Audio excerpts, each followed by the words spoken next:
him later or what? Well, maybe he may join later. I can't reach him actually. And, okay, we'll start. Okay, we'll start because we got a very big program. Other joining us, and so I will just some house matters before we officially start. So for those who are here, welcome from Africa, Europe, and the Middle East. I think someone from America will join later. So welcome to the 9th Global Vision virtual conference. As you can see, there are challenges, but huge opportunities. If, you know, the fact we're able to connect globally, real time, live. So this is being conducted, it's being controlled from Ghana, actually. I've done that deliberately. I'll talk about it some other time. And I'm hosting it from Istanbul, so a bit confusing for everyone. But amazing what ordinary people can do. And it's different from our physical format. Historically, we've done, you know, face-to-face in central London. Now, we got a full program. It's in 2 sessions. This is the morning and then the afternoon. We've got about at least, if there's not any cancellations or whatever, at least 10 speakers. And this has been recorded. If you're not a speaker, please keep it on mute because we're expecting other people to come and go, yeah? So because it's been recorded and hopefully, inshallah, the intention anyway is to put it on YouTube, just so you know. So that's one word of warning. If, you know, this is the benefit of the technology able to connect globally, live, real time. However, if for any reason things crash the technology, please be patient and we will reconnect, okay? So these are some basic house rules, that's that. Now the program for today, it was sent to most people and I will go through it very briefly just now. We've got 2 sessions and we're about to kickstart the morning with a prayer. It was going to be Christian and Muslim, but our Christian pastor, as Baba Yunus said, something happened, so we'll have at least one prayer. After that, I will give an overview about the situation on eschatology. Remember, it's not our first one.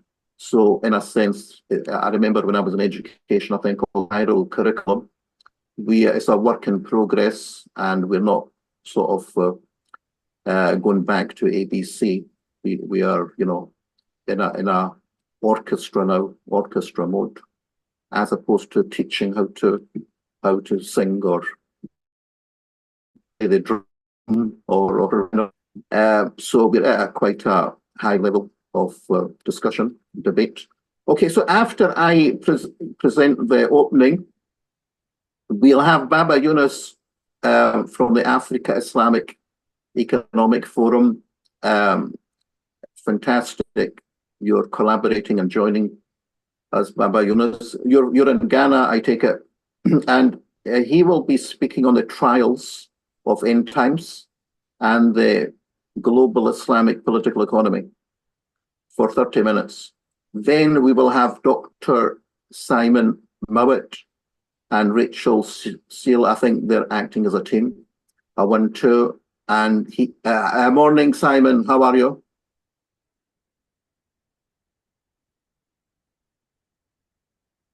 Can you hear me? Yes, I can hear you, Moan, just we were muted. Yeah, welcome everyone. Nice to see everyone, Mary, Clive, Ben, and everyone. Thank you, Moan. Right, thank you. Which city are you in? I'm always intrigued by the technology. Where are you? We are in the glorious town of Bognor Regis on the south coast of England. Wonderful. No, it's amazing. So there you go. So speaking on the evolution of intermoney and Western eschatology, then we've got, well, we haven't got actually, I was going to say Reverend Dr. Stephen Sizer, The Apocalyptic Agenda of Christian Zionism. I had a short notice there that he had fallen ill. I only got the message today. Anyway, we've got a replacement speaker. And then we've got David bin Elkashah on the Zionist Christian Alliance. This is not my title, it says Useful Idiots and Sacrificial Lambs. David, can you hear me? Yeah, I can hear you. Where are you, David? Which city? UK, Gloucestershire. Gloucestershire, yeah. Yeah. Yeah, I come there for the Arabian Horse Show. You know that town? Was it called Malvern? Cheltenham. No, Malvern. Oh, Malvern. Yeah, that's right. Is that near you? Not very far. Yeah, amazing. And then we got Clive, good regular, trustworthy, visionary. Good morning, Clive. How are you? He's speaking to himself. You're on mute. Yeah, okay. Can you hear me? Yeah, sorry. Great to see everyone, and familiar faces and new faces. Looking forward to today's discussion. Okay, thank you. Where are you, Clive? What city? To the powers that be, I'm in London, but I'm currently not far from Hastings on the south coast. Wow. I mean, oh yes, very famous city, historical city. Yeah, I've been there. So Clive will be speaking on Inflection, the Turning Point in Human Evolution. Amazing title. And then in the afternoon, we will have a break. We'll have a sort of Q&A. So please bear with us on our format. The Global Vision format is to listen to each other, especially experts. So they will be given 30 minutes. It will be, inshallah, shared on YouTube this time, globally. And then there will be a Q&A. This time I'll try to make sure we have a serious Q&A. But listening is part of that process, actually, because we're not starting from scratch. And then we will have a break. Now, in the afternoon, it's a very heavy session. I think we're breaking ground on the world situation, especially the Middle East, but not just the Holy Land, but let's call it the Greater Middle East. We've got someone called Iman Zaidan based in Istanbul from an international NGO working on Palestine advocacy. He will be speaking on resistance and Philistine for Palestine. Then currently I'm open to some adjustments, you know, one has to be flexible, but currently I've got Rabbi Benjamin Abrahamson, who's in Jerusalem. Shalom, Rabbi Ben Abrahamson, can you hear me? Salam alaikum. Yes, welcome from Jerusalem, great city. I was there in, 2018? You're a lucky man, you're there. So everybody should come and visit. It's a great place. Well, definitely. And even greater and blessed with the arrival of the Imam Mahdi and Isa, inshallah, Jesus.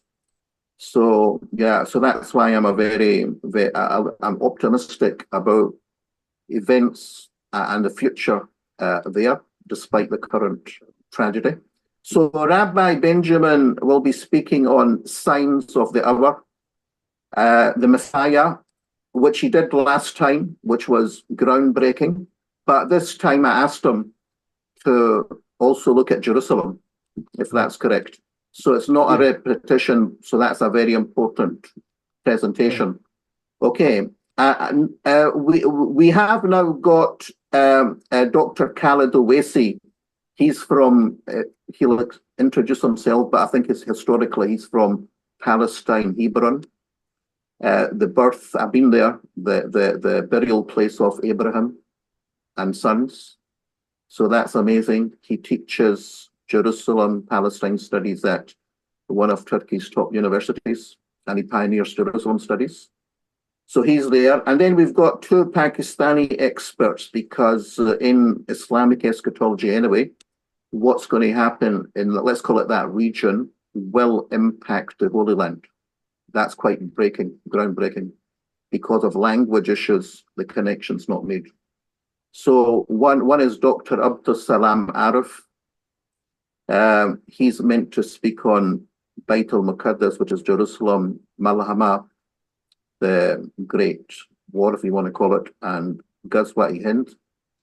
a correlation in present and future world scenarios. And then we got Dr. Muzammil Thakur. He is definitely joining us. He's in Geneva on United Nations mission on the Zionist Hindutva nexus. And then we've got an American Imam scholar, Imam Dr. Karim Abu Zaid on the Mahdi, the Muslim reformer, if you want to call him, rightly guided reformer, Khilafat, which is Islamic governance in Jerusalem, prophetic governance and restoration of justice. Good grief, that's taken me ages just to get through. But that's important because you need to know what we're going to go through. So there will be people joining us who are not here just now.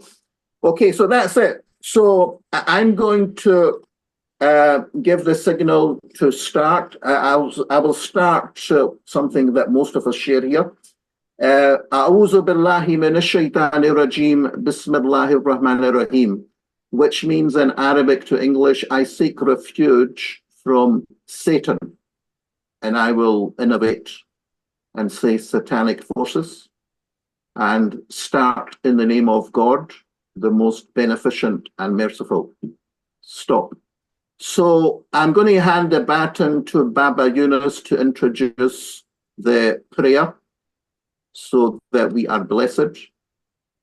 Maybe you can introduce Baba Yunus, our guest speaker or guest person, Dr. Abu Bakr, who will do the prayer. Can you hear me, Baba Yunus? Hello, Baba Yunus? You're on mute. You're speaking to yourself. Yes. Yeah. Can you Dr. introduce? Abubakar, Dr. Abubakar is going to do the prayer. Yes. Yes. Over to you, Dr. Abu Bakr in United Arab Emirates. Thank you. Assalamu alaikum. Wa alaikum salam. Alaikum salam. Bismillahi wassalatu wassalamu ala Rasulillah. Amma ba'd.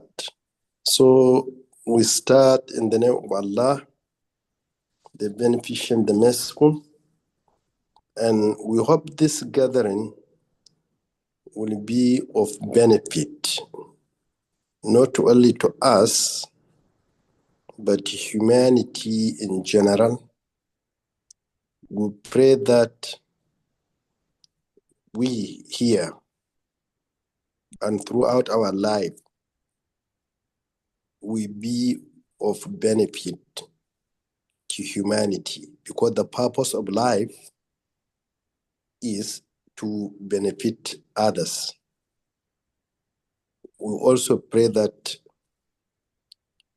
all the things happening in the world, may Allah the Almighty make it easy, make it a source of repentance, a source of reflection, and a source of cleaning our sins for better future in this world and the next. Thank you very much. I leave you here. Thank you.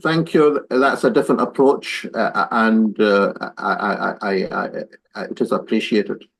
Okay, so the pastor was meant to give a Christian prayer. Something's happened, but we move on. We've moved in a spirit of having a spiritual dimension. Okay, now what I'm going to say is important. Firstly, I don't just mean on eschatology, but some general points. Where's my piece of paper? Yeah, I've got a habit of having paper and then losing it. But basically, what I was going to say is that it's important to listen to each other, yeah? And so that's central to the global vision, what would you call, format. I found my paper. Sometimes it's staring at me. Okay, so firstly, the general points before specific. This event is deliberately framed with the word eschatology. You know, it's staring us, blaring us, or blazing in our eyes. That's deliberate. Because if we don't have an eschatological, indeed interfaith eschatological perspective, there's no point doing this. You know, there's millions of television, radio channels, experts looking at the topics we're looking at today. But what is missing is the spiritual dimension. So I make no apologies for the use of the term eschatology. As I said, it's the missing dimension to understand current affairs. And especially to look at things from what I call a monotheistic Tawhidi perspective, which is really a God-centric, approach to history, time, humanity, evolution, trajectory, beliefs, vision. In other words, the world that we're living in, it looks very messy, cruel, aimless. No wonder people commit suicide, well, some people. But, you know, there's something much deeper going on. So that's that. And this is also summarized by the Global Vision slogan, which I've had for decades, moving towards a universal paradigm shift of the century of the 5 C's. The 5 C's starts with consciousness, global consciousness, communications and communities of collaboration. So again, the consciousness is linked to a God-centric perspective of reality, time, history, human evolution. Secondly, second main point I want to make is that the title isn't just eschatology. You know, the eschatology conference is entering the last or final stages of end times. Now, this isn't delusional thinking. Indeed, I'm prepared today to make the statement that there are 4 countries, might be more, in the world right now. You may laugh at this. Some may strongly bang a drum and agree and trumpet. I would humbly submit there are 4 governments right now in the world totally obsessed with eschatology and driven by it. You'll say who? I would humbly submit Israel, Iran, USA, and India. To understand, especially those in power, they are driven by something that goes beyond, you know, politics. So yeah, so those 4 governments, without going into details just now, the eschatological dimension, and yeah.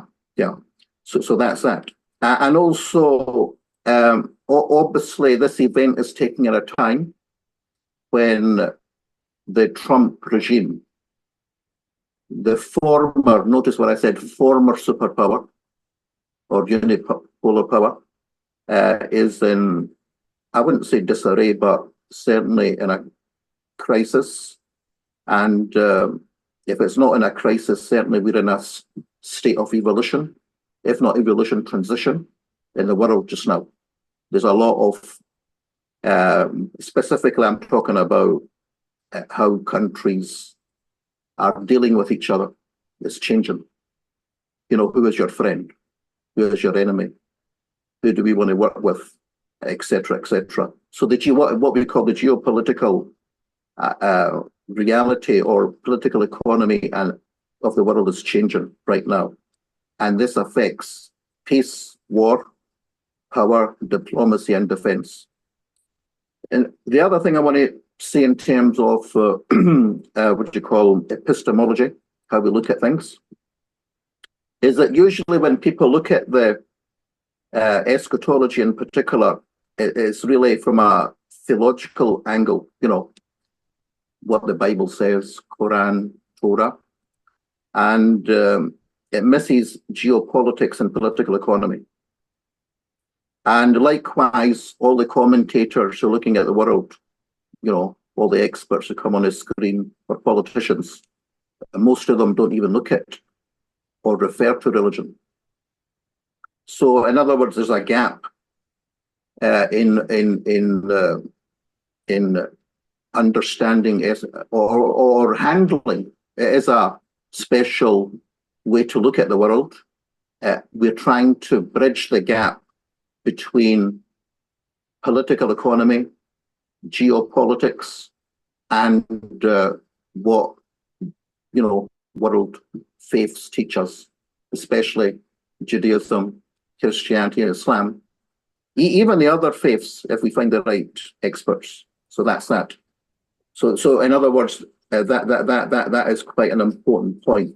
So the global vision approach attempts to have an open, inclusivist approach, framed to find or engaged in the search for universal truth and justice. And this point is from the last session. I remember saying it, and I think everyone agreed. Imagine if Abraham, Prophet Abraham, was in this gathering. Moses, Jesus, Muhammad, not a lot, but like this digital room. If they were here, right now, do we really know?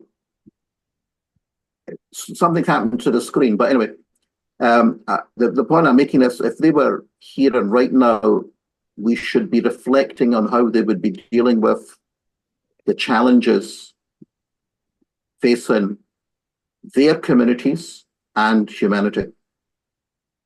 And this is not a prayer, but it's a reference to the Quran. The Quran affords all these prophets, prophetic personalities, a very high place, and it refers to coming together of humanity based on, and faith communities, not to be rhetorical, humanity and faith communities, on a basis of mutual understand each other, mutual understanding and cooperation. Indeed, the Quran in chapter 364 says, "O people of the book, come, let us come together upon a platform." I will use innovation interpretation, upon a common platform that's common to us. Or if I stick to the interpretation, "O people of the book, come, let us come together upon a platform that's common to us." So these are some conceptual background points. And if we work in this conference on that spirit, I think we could solve all the problems. Why? Well, we got to listen to each other. We got to respect each other. And unfortunately, it's very simple. It's not happening. And that's why sometimes I say, aren't we humans stupid? Something as simple as that, we can't get that sorted. Listening and respecting each other. Okay, now, indeed, I will expand that point because it needs to be expanded. It's not just rhetorical. Jesus came, these are facts, and he was basically rejected by the Jews of the time. Yeah. And they thought they did the right thing to reject him, betray and kill him, which led to enmity and hatred. And also the doctrine of election. And then the Christians evolved into an exclusivity of truth. Then, and that's not to say Islam is perfect, Muhammad came along. And then the Jews and Christians initially rejected him, although millions and billions, now have accepted him. So that led to historically enmity. And now coming to the Muslims, we're now 2 billion. They're divided among Sunni and Shia. Indeed, even beyond those who know Islam, 73 sects. It's not just Sunni and Shia, even amongst themselves, yeah? 73 sects who think they're different religions almost. Pathetic. So I'm critical of all 3/5. Indeed, I will go further. I think I said this, and indeed we had a speaker, James Tooney. I think all three, and we can have a whole seminar on it, are hijacked.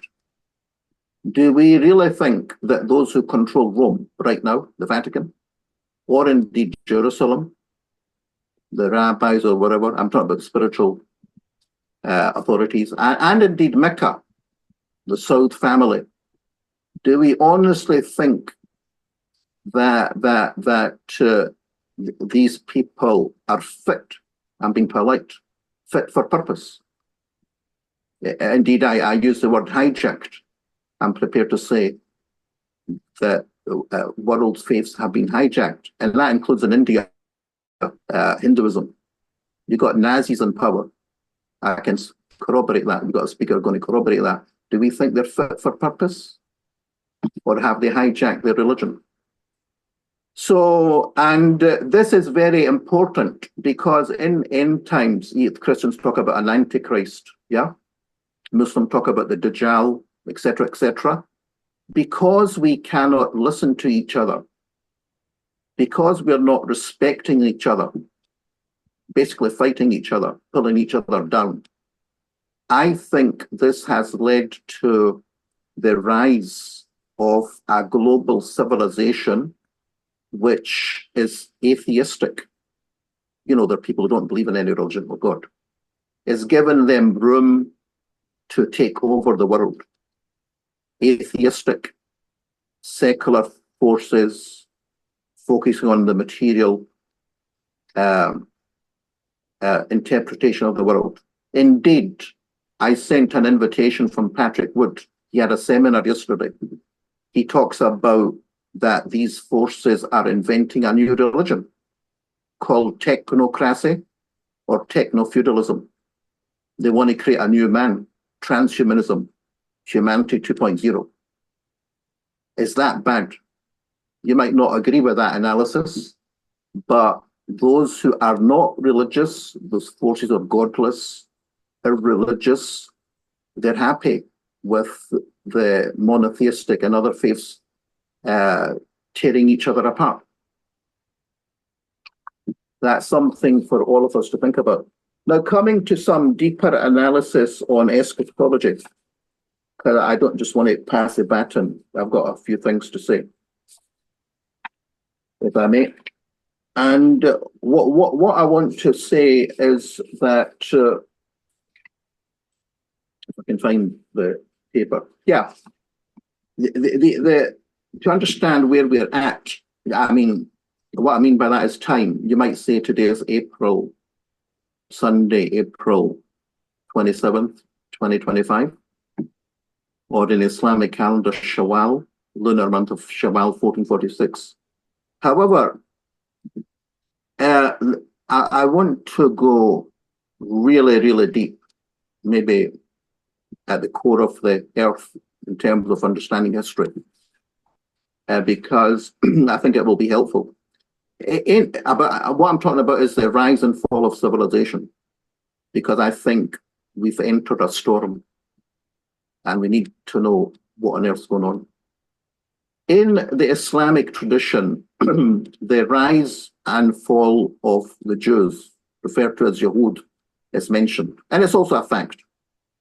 Twice, yeah? Twice they rose, twice they fell. And I'll categorize that because it's mentioned in the Quran, or the Hadith. King Suleiman we call him, yeah? From the Davidic line, building the first temple, destroyed by Nebuchadnezzar. Now, this theme is very relevant to understanding current affairs. The rise and fall of civilization, whether it's the Western civilization that's dominating the world, I think it's relevant. That's why I'm saying this. So you've had the rise and fall of civilization. You've had King Solomon, and then the nemesis, if you want to call it, Nebuchadnezzar and the exile. Then Cyrus, a lot of talk about Iranians, but the Iranian civilization helped the Jews go back. And then I know there were some others who constructed the Second Temple, but credit is given to Herod. And then the destruction by Emperor Vespasian and his son Titus in 70 AD, and then a dispersal. So that's twice, yeah? Now you'll say, why am I mentioning that? Well, in Islamic tradition, it's mentioned by the Prophet, the same will happen to the Muslims. Did it happen? Yes, it did. It happened after the great golden age of Islam from the 7th century.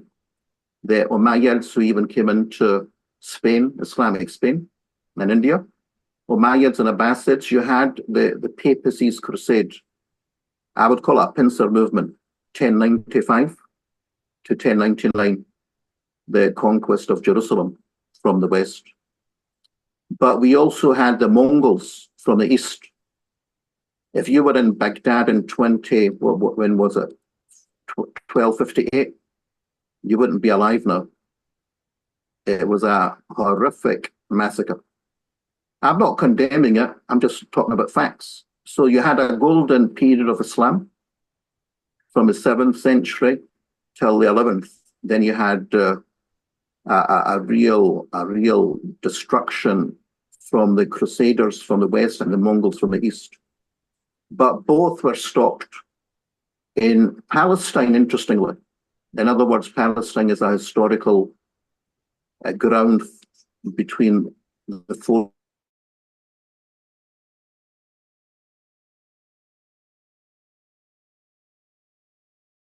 Jerusalem. And Berbers from Egypt stopped the Mongols in Palestine, in Jalut, 1260. But you will say that was only one destruction, rise and fall. When was the second one?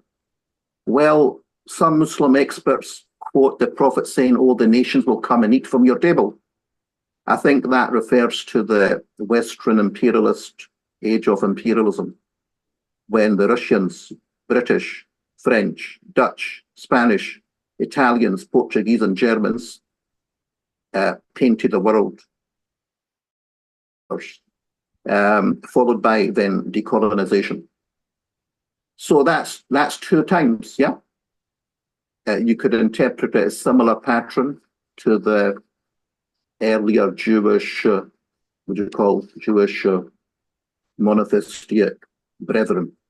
My reading of Islamic eschatology is that, to sum it up, where we're at, the Muslim belief is end times, that we're in the 5th stage of Islamic history. Basically, it's an age, without going into details, is when dictatorships, Jabariyah, basically English, it's referring to dictatorships. Non-Muslims are correct. We have got a lot of dictators. I'm not going to disguise that. Indeed, a prophetic tradition, how it encapsulates Muslim history, says that you will go through a period of not just imperialism, which I mentioned, but internal dictatorship. I think, I know we had the first go at that with the Arab Spring, but I think we're about to enter a storm in the Muslim world that will disappear. So that's the Islamic eschatology perspective. Now, one final point, very important, is that that refers to twice about the Jews. The Quran refers twice about the Jews, yeah, in the Holy Land. Now, it doesn't mention third. Now, this is very, very interesting. You know, the Jews have come back again. Now, this is very interesting because according to Sheikh Imran Hussein, perhaps the world's leading eschatologist, he says Muslim scholars haven't really understood what on earth's going on in the Holy Land now. Now, all I'm prepared to say is that the Quran does refer, there is a chapter in the Quran that refers to Yajuj and Majuj. Basically, it says that there is a town which is banned for the people.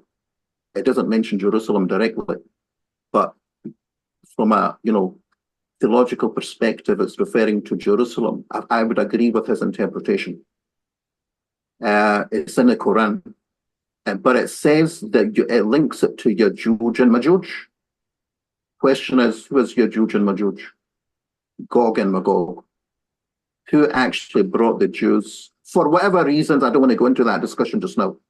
I know the Jews have their historical prayer, the Amidah, return to Jerusalem after the destruction in 70 AD.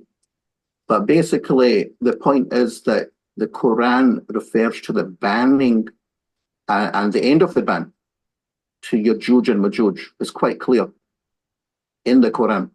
So interpretation is, is required. So Yajuj, who was Yajuj and Majuj in 1917? It was the British Empire. I didn't say Britain. I said British Empire. And now the Americans, if you want to call it. So they've brought them and kept them in power. What else do I want to say? And that's not the end of it, because if you look at the current Trump regime, and it is current, and it's linked to some of the other speakers, Christian Zionism. If you look at someone called Hegseth, the US Secretary of State, I've done some research, but not deep enough. On his arm is Duus Welt, God's wills it, and the Jerusalem Cross. And he's also got a book called The American Crusade, in which he glorifies the period 1095, 1099. I mean, that can only be interpreted as an apocalyptic hatred of Islam by a regime. I mentioned four, in this case, the American, which cannot be understood any other way. And so that's that. Yeah, and finally, yes, the takeaway of all of this. So basically, the Holy Land definitely is, and Jerusalem specifically, is center stage for world history. It's nothing new. Indeed, that's why Muslims prayed to, it might surprise everyone here, we didn't pray to Mecca. It was Jerusalem, because of our belief in the same religion as the Jews, Abraham, even Adam. It was only diverted because the Jews didn't accept Muhammad, indeed, stabbing him in the back, if you want to call it, in early Arabia. It shifted to Mecca. So the takeaway I'm trying to make is that the current arrival of the Jews in the Holy Land is basically, you're referring to white European Ashkenazi Jews, very important point, from a Khazarian tradition, who are in control. It's not just Jews. And you got 6 million. There was a video I put up on our forum where the guy said the people who Gog and Magog have put in power, who control the world, are actually Khazarian, Ashkenazi, white Khazarian, Ashkenazi Jews who are godless and atheistic. Something to think about, which the British Empire manipulated. Someone actually said, an expert, Biden even, openly quoted as saying, if we didn't have the Jews, we would, on Israel, we'd create something similar. In other words, there are geopolitical, factors at play here. You might want to dispute that, but I'm telling you the conclusion I've arrived to. And what's the point? Final point is that people talk about a clash of civilization. Yes, there are clashes. For instance, you could interpret the current situation as the arrival of a civilization like China via declining one, US-Chinese clash. There's always clashes of civilization. However, the ultimate clash is going to be between good and evil. That's what's really going on. So I will stop there and say that the good or bad news is there is going to be a clash, but the clash is going to be between raw evil, manifested by a leader who is going to promote a godless civilization and against the forces of good and truth and forces of good, truth and justice. Okay, I think I've said enough, and thank you for your patience. And I will now pass it on to Baba Yunus Baba Muhammad Yunus from the Africa Islamic Economic Forum. It's an NGO, well established, and with a very big network. Thank you very much, Baba Yunus. Over to you. Thank you very much, Brother Maureen. Assalamu alaikum, my dear brothers and sisters. Wa alaikum salam. Learned brothers. It's my pleasure to be here. I understand I've been given 30 minutes to talk, but unfortunately, I'm having some health issues this morning. I'm having respiratory problems, so I'm not advised to talk for 2. So I've been able to summarize my presentation. Maybe I'll be able to speak for about 5 to 10 minutes. And then if there are questions, I will still be available to, provide answers to them. And I'm here on behalf of the Africa Islamic Economic Forum. We are based in Ghana, and we work in all African countries through partner institutions and individuals. Our work is to promote the Islamic paradigm of economic development, meaning we try to encourage African countries or governments to embrace the concept of interest-free economics. And it has not been easy, but I know very well we shall get there one day. So that's why when this idea of Islamic Eschatology Conference came up, I welcome it wholeheartedly, being that Brother Muin has been a very long time associate, a friend and brother, and hardly a day passes without us talking about happiness in the world, especially as it relates to these type of things, the injustices, the oppression that are happening in many parts of the world. So if my paper is titled Islamic Economics and the Trials of the End Times, Preparing Ourselves for a Just Order. Islamic eschatology foretells an era of economic turmoil before the last day, which is characterized by the dominance of riba. I'm talking about usury, economic oppression, wealth concentration, and financial instability.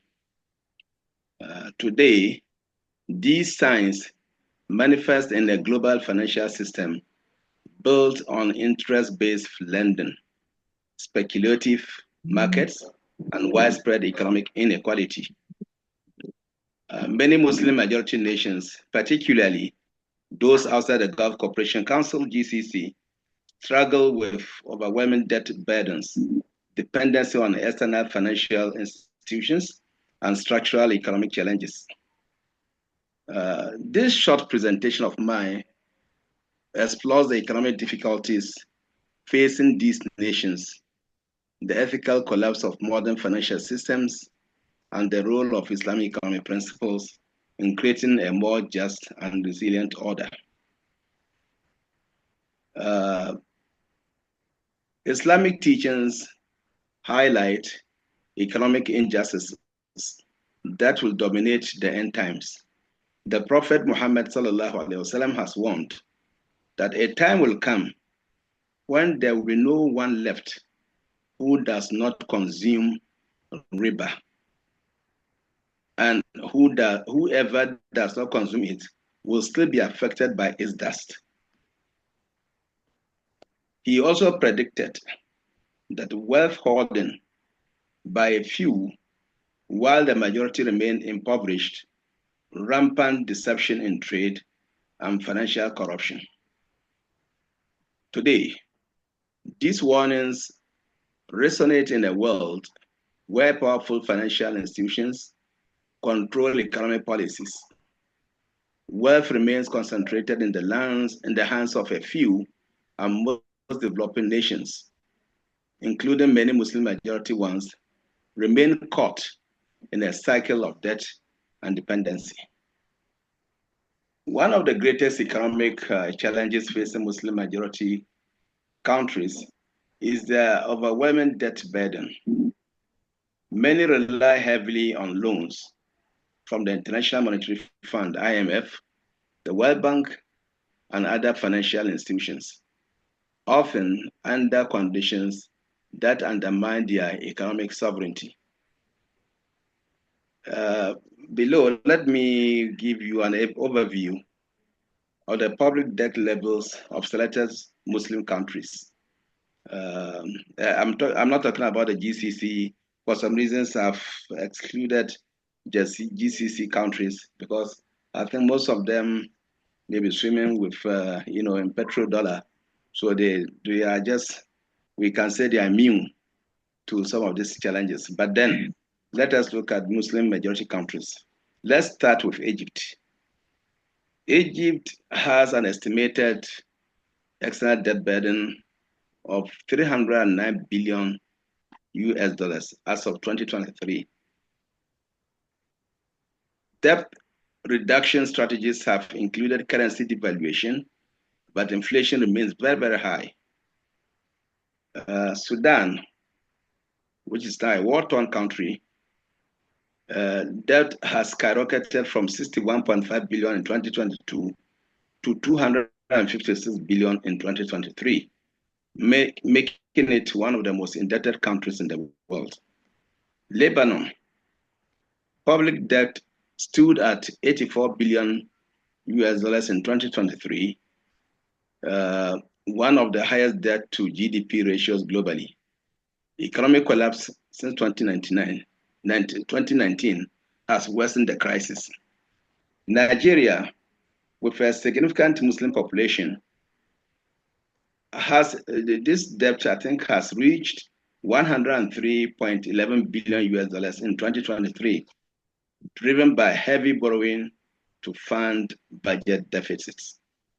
Another important country, Pakistan, has a total external debt of $125 billion in 2023, with significant loans from China, the IMF, and other global lenders.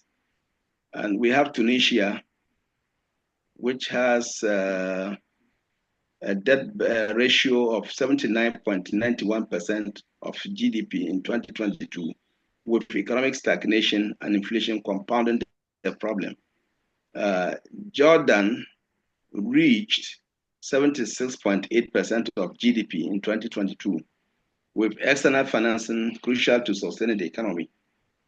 So we have Maldives. Maldives debt reached $8.2 billion in 2024, representing 116% of the country's GDP. Much of it is out to foreign creditors like China and India. And we have Somalia, though the US has canceled $1.1 billion of its debt, but the country remains economically fragile. And we shouldn't forget, Somalia has, over the last 2 decades, no stable government, no sound economic policy. I think it depends on loans and aid and other things to survive. So these figures reveal the alarming reality. Many Muslim majority nations are caught in a debt trap, limiting their ability to achieve economic independence and sustainable development. The global financial system operates on principles that contradict Islamic economic values, which are interest-based lending, riba. High interest loans trap nations in cycles of perpetual debt, reducing their economic sovereignty. 2, speculative financial markets.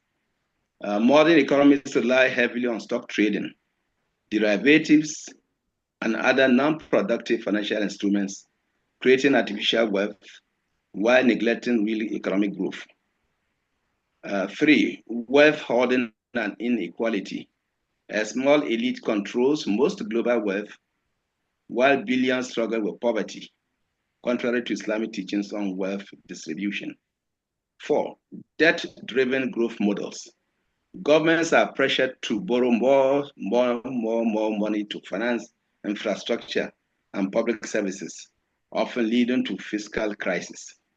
These structural flaws align with eschatological warnings about financial injustices and the perils of riba-based economies.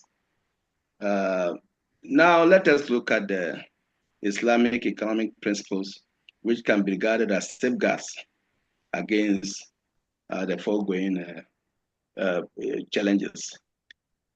Islamic economics offers a viable alternative by emphasizing fairness, risk sharing, and social justice.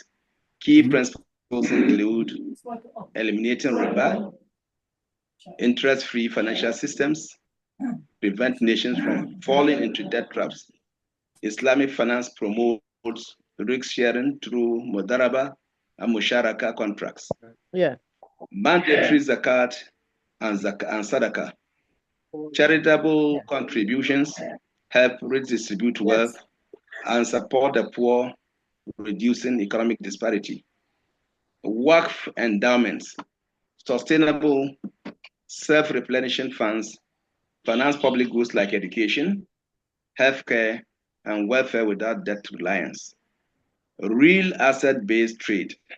Islamic finance discourages speculation and promotes investment in tangible assets like agriculture, manufacturing, and infrastructure.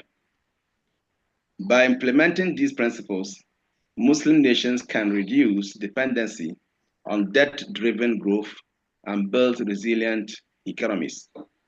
So what lessons can we take from the prophecy of the prophecy of Muhammad sallallahu alaihi wasallam and the future of economic justice? Here we may say that Islamic teachings emphasize the restoration of economic justice, particularly in eschatological prophecies surrounding the return of Imam Mahdi. His rule is described as one of fairness, where riba is abolished, wealth is fairly distributed, and economic oppression is eliminated. While awaiting this divine transformation, Muslims must take practical steps to reform their economies. Number one, we have to strengthen local economies, like promoting halal trade, entrepreneurship, and self-sufficiency to reduce dependence on imports and foreign financial institutions. 2, promote intra-Muslim trade, strengthen economic cooperation among Muslim majority nations, can create an alternative economic system independent of Western financial influence. 3, we should adopt Islamic financial policies, meaning governments should transition from riba-based borrowing to sukuk. I'm talking about Islamic bonds and equity-based financing to achieve long-term stability. I encourage ethical leadership, that Muslim leaders must prioritize economic policies aligned with Islamic values to safeguard their nations from exploitation. So to conclude this short presentation, we must state that the modern financial system is in crisis with riba, I'm talking of usury, debt dependency, and wealth inequality at its core. Many Muslim nations face overwhelming debt burdens, which hinder their development and economic independence. These conditions reflect the prophetic warnings about financial corruption and oppression in the end times. However, Islamic economic principles offer a just and sustainable alternative.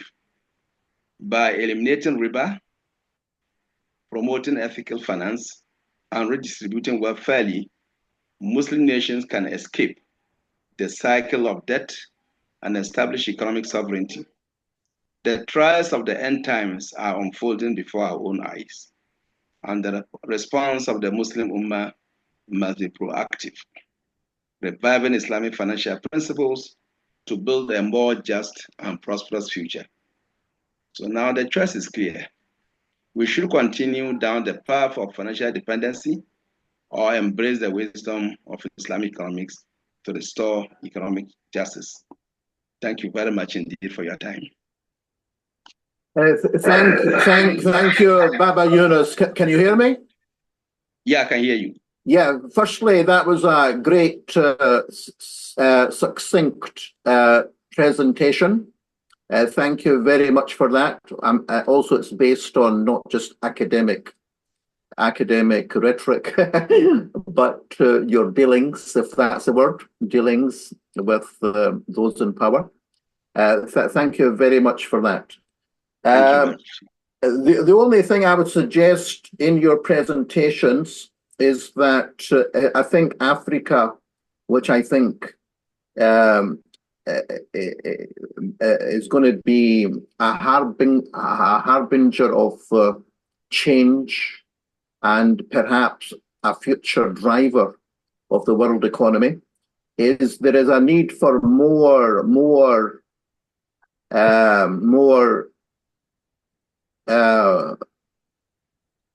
an explicit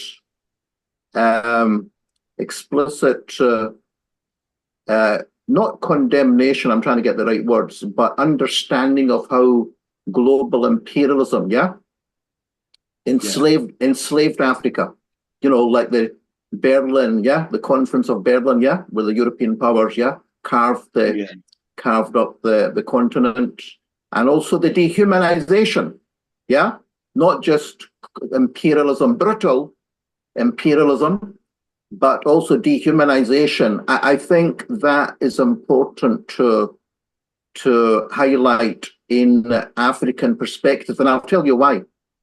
And we shouldn't shy away from it. The rich world, if you want to call them rich, owe Africa what I call, not just I'll be very specific, reparations. That should be part of the international agenda. And I hope that since the current Pope died, I hope there is a black representative in the papacy, a black Pope, who may facilitate that process. But definitely something that should be on the international agenda. Reparations are not a favor. The rich white world can't just say everything's okay, I'm okay, Jack, and forget history. No, until they are, I make no excuses of it, unless they are punished. There's a type of punishment, or restorative justice, if you want to be polite. It's unacceptable, the current status quo. No, and you'll say, another point I want to make, no wonder many people are desperate to come to Europe. So what I'm saying makes sense, that serious, if not reparations, but structural adjustments, need to be made if they want to stop desperate migrants coming to Europe. Okay, enough of that. Over to you, Simon. I'm passing the baton to Dr. Simon Mowat. And if I can just introduce him properly. Simon, I've known him since the global financial crash in the UK, 2007 and 8, if I remember correctly. and he's got a thesis. I don't know that, even if you know friends, you don't ask them often. He's actually done a thesis on monetary theory. He'll say more about that. He's also involved with the Christian Council for Monetary Justice, a network. He's humble. He's also involved in a massive Christian festival in the UK. I think it's called the Green Belt. And yeah, over to you, Simon. Simon, can you hear me? Yes, I can. Can you hear me? Yes, I can. If you hear the call to prayer, I'm in Istanbul, but carry on. Over to you, Simon. Yes, okay. If you can bear with us for 2 or 3 minutes, we're just trying to get the PowerPoint slide. Yeah, sure. Yeah, no problem. By the way, I'll use this time for everyone. If you have, obviously not everyone's a speaker and it's been recorded, so we're quite strict because inshallah we hope to get our act together on YouTube. If you have any questions, you can put them on the chat. Anyone? Yeah. If you're not speaking, ideally keep yourself on mute because it has been recorded. Keep yourself on mute. If you have questions or comments on the group chat, you're welcome to. Indeed, some people are already using that liberty. You're most welcome. So Simon is going to speak, by the way, to introduce him properly, on the evolution of international money, and is being linked to Western eschatology. We thought about that carefully because the conference is about, the theme is eschatology and end times, and he'll be doing that with Rachel Seal. They work together. So it's Dr. Simon Mowat, and the title is Evolution of International Money and Western Eschatology. By the way, some people might be saying, why is money on the agenda? I deliberately put money first because in the golden period of eschatology, if you believe in the Messiah or some Messiah, Mahdi, Imam Mahdi, or whatever, is a golden period of global justice is going to be restored on the planet. So it's not just about believing in some sort of spiritual Messiah, but they're coming to basically clean the world out. And it's not just about cleaning your minds about God, the ultimate sovereign, but it's also about cleaning the human world from injustice, poverty, inequalities, inequities. Okay, over to you, Simon. You okay now? You're speaking to yourself. People like to speak to themselves. You're on mute. Okay. Okay. So our tech expert here. Yes. Get the PowerPoint up, but I can make a start anyway. Would you prefer that? And then no, I can hold on another minute. It's okay. We can hold on for another minute or two. Okay. I mean, maybe we have a comfort break for 2 or 3 minutes or something. How about that? Yeah, we can. Okay, and I can also say hello to our guests. Baba Yunus is a screen. Can you open the screen up? Well, I think Hussein is on. Yes, I'm Hussein, here. are you there? Yeah, I'm here. So I think they would have to make use of the share button. Then I will approve them from here. At the share button, then they will share any of the screen they intend to share. Then I'll approve. Oh, okay. Okay, I'm just saying hello to polite to our guests. Dr. James String, are you there? Peter Forrest? Yes, I'm with you. Sorry, I'm late. Yeah, no, that's fine. Well, welcome, James. Where are you based? In Sussex. Yeah, welcome to the 9th Global Vision Virtual Eschatology Forum. Is Nick there? No, I've just tried to ring him and he's not answering. I told him it didn't start until 6 o'clock, so I've just told him that it started. Just showed you about communication. And then we got Peter. Peter, how are you? Are you there, Peter? I think we are. Peter, yes. Peter has I'm here on mute. Yeah. Peter, can you hear me? Yes, I can, Moeen. Yeah. Yeah. How are you? Where are you just now? I'm in Wallasey, just over the River Mersey from Liverpool. Right. Great. Nice to welcome on board. Nice to hear you and see you. Yeah. Thanks for the invite. Yes. I mean, we're just starting really, but yeah, the session by Simon and Rachel is very important on money. This will be very well. Whilst we are on there, Baba Yunus, are you there? I'm here. Baba Yunus, I would like you to contact and Peter each other, because he's got a whole host of community financial empowerment projects in Liverpool. I've known him since 2000. Is that okay with you, Baba Yunus and Peter, to contact each other? Yeah, I'd love to speak to him. I've posted a couple of brief summaries of what we're doing in the chat, and basically we're trying to prove concept so that anyone anywhere can take this sort of process and evolve it to suit their own location and requirements and aspirations, you know. Okay, great. So Baba Yunus, have you seen the links, yeah, on the group chat from Peter?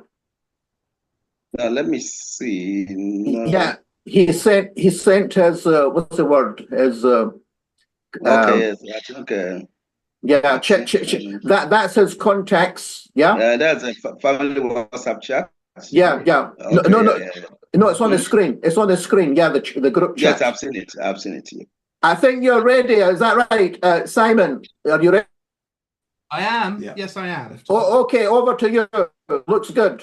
Well, the world is waiting in awe. Can you see? Yeah. Can you see the? Can you see my screen? Yes, I can. It looks good.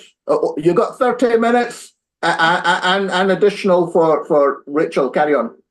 Great. Thank you very much. By the way, please introduce yourself. I don't often do justice to the introduction. You're welcome. Okay. Well, my name is Simon Moat. I'm an economist. I specialize in monetary theory, but I'm interested in all aspects of economics, and also a bit of a PPE person, really, philosophy, politics and economics, and a person of faith, and interested in mysticism. I'm interested in what are the truths that we all hold to and have discovered in our walks despite different faith perspectives. And so I'm a big supporter of this forum and what it's trying to achieve. If we had a situation where forums of people that are willing to listen, as you described in your opening introduction, Maureen, then I think we're getting somewhere. And if we can add to the listening, face-to-face conversations, actually, I think are very good. And we can then move towards a more common understanding. And then from that position, that's where the trust gets formed. And the danger is that when we're not in a trustful situation, we're in a fearful situation. When we're in a fearful situation, we tend to stick with our camps that we feel safe with. And yet, in so doing, we're missing the truths that those from different faith perspectives hold. And I include in that all faiths, including those with no faith, as being equally valuable in terms of the insights that they contribute to the table. So yeah, so hopefully I made sense with that little ramble. No, that's a good introduction. Yeah, okay, carry on. So, all right, so the evolution of international money and Western eschatology, is there a link? Well, I believe there is. And the reason for that is essentially that rather than groups like this actually deciding what happens in terms of geopolitical agreements and policies pursued, instead, we all have to sit and watch while elites make the decisions for us. And what is it that makes elites in the first place? What is it that leads to the nation state becoming powerful or empires becoming powerful? How do the Persians take over from the Babylonians, and the Greeks take over from the Persians and Rome, and then Western European ascendant nation states? And of course, in our current era, following on from the Pax Britannica, we have the Pax Americana. And we're now in a situation where we're wondering, what is it that sustains their power? And I'm suggesting that the control and the management of money, and in particular international money, is a major part of their source of power. And if you're in a powerful situation, you get the privilege of being able to control the narrative or the dominant narratives. And the dominant narrative being expressed by the dominant hegemonic power of the United States is Christian Zionism. And we know Rachel will be talking later about Christian Zionism. One of the difficulties within the Christian faith is that we've all got to sort of suffer this things being spoken about in our name, which I'm sure everyone in this particular conference can empathize with. Christian Zionists do not speak for Christians. And if you were to actually look, I'm not sure if studies have been done, but if we were to do studies of what people actually believe, I would like to suggest that holding to Christian Zionism is probably quite a small majority, a small minority of Christians. I would say the vast majority do not hold to Christian Zionism, yet the powerful hegemon in global affairs, the United States, does use Christian Zionist thinking to undergird their foreign policies there, and the Christian Zionist lobby controls, as we learnt from Stephen Sizer, huge, colossal quantities of money, which of course are all used for the purposes of promoting Eretz Israel, as we know. So I think international money and Western eschatology are linked. So I'll just take you on a little bit of a journey here. How we doing? Hopefully okay for time. Can you see the slides? Can you see the new one? Yeah, yes. There's plenty of time. Relax. Yep. We're all ears. We're all ears, as we say in England. Yep. Thank you, Marine. Well, as Clive and others here know full well, money is power. You've got, if you control monetary resources, you've got the ability to grant or not grant credit. You've got the ability to buy things or not buy things. In a monetary economy, money is power.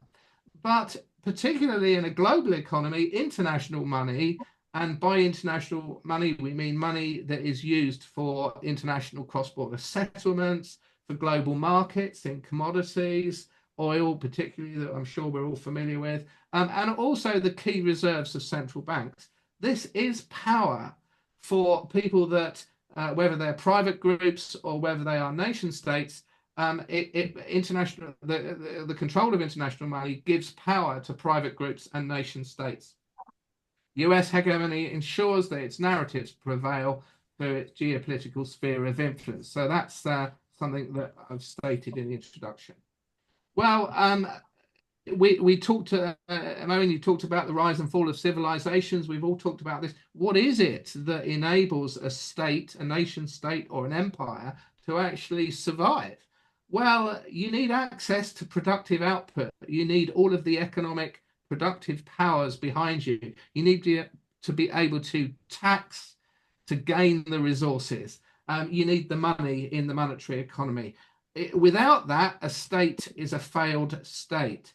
So state elites will then be able to sustain military forces, security services to protect against internal threats or external threats to its own existence.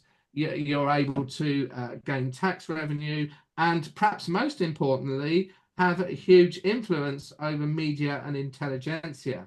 So However, if you are an empire or Rome, for example, they soon found that they had problems, and monetary challenges for the Roman Empire were a major part of their inability to maintain the entire empire, as the British Empire discovered sort of many centuries later. You need huge amounts of resources to maintain militias in different parts of your empire outposts, and it becomes an incredibly expensive operation. We now know with Trump that he's complaining that the Europeans aren't putting money into the military budget. These are not new problems. These have always been the problems of any dominant empire and dominant nation state. Now, so whether the United States is successful in remaining as the hegemon or not, depends upon these issues. So I'm going to just reflect a little bit here. Revolution. People always want to change things, whether you're Marx or Hegel or the French Revolution, inspired by Voltaire and Rousseau, but you want to change things, and therefore there are always going to be threats to the modern nation state. And as long as they spend huge amounts of resources to protect their privileged positions, and they're able to do it, then they will continue to set the narrative, continue to set the foreign policies, etc. Right, modernity. The last 500 years, the growth of free market capitalism. What has happened? Well, in the first era, you have growing trading companies. Everybody here will be familiar with the British East India Company, the Hudson Bay Company, and so forth. All of the European countries started this process of trade, exploration, trying to create small colonial outposts, seeking to get hold of resources, and basically this created a new era of powerful groups with money, businesses with huge money, and the tensions between the older ancient regime, as it's called, and the new money expressed in the form of mercantilists and enterprises and so forth, become the key social forces leading to change in the modern period of the last 500 years. Let's just focus in on money for a minute. In terms of early trade, you've got to have some money for your transactions. So gold and silver specie was used, but the problems with using gold and silver, your ship might sink, or you might encounter Johnny Depp as a pirate on the high seas, and he takes away your gold and silver. I mean, there are all sorts of challenges to using gold and silver as international money. And one of the reasons why Pax Britannica, the days of the British Empire, what was it that enabled Britain to do that? Well, one was simple things like a very good cannon on their ships, but basically they had a powerful navy. They were able to control the sea routes and prevent, being attacked from pirates and so forth. But also they developed a gold standard whereby gold could be exchanged for pound notes in banks. And what it meant was that you can move away from using gold and silver specie for international trade. You got the development of bills of exchange, the development of paper money. You can't underestimate how important this was in terms of leading to the economic success of Britain during the Industrial Revolution and beyond. Because, excuse me, because it just can't be underestimated. In 1870, for example, let me give you a bit of an example. Britain had, thank you, Rachel. Britain had already established the gold standard. We were benefiting from, by the way, just on this point, the British East India Company used to exchange silver for gold because silver was plentiful in Britain, in Europe at the time, and sell it for gold out in the Far East to bring it back. This was a major part, actually, of the development of Britain's success. So we've got a gold exchange standard. We've got paper currencies. And because we've got fixed rates of exchange between the gold and the paper, and you've got the same fixed exchange rate between gold and paper used in European countries and America, you've got a de facto fixed exchange rate system. And in that fixed exchange rate system, it led to the greatest growth in trade. In fact, they even call it the first era of globalization, a massive increase in trade as a consequence. What I find really ironic in today's world is that you've got Trump pushing for the making America great again. And by great, he's referring to the period after the Second World War, particularly the 1950s, when America was selling lots of products around the world. They had trade surplus. They were very wealthy. I mean, the GDP per head was 3 times that of the average European in the 1950s. And they were benefiting from free trade and a fixed exchange rate system. You've now got a president that carries on supporting neoliberalism, which creates fluctuating exchange rates, exactly the opposite of what you had at the end of the 19th century and during the 40s and 50s and 60s. And not only that, he's adding tariffs into the mix at the moment, which is exactly the opposite of the conditions that created the very golden age that he's trying to take America back to.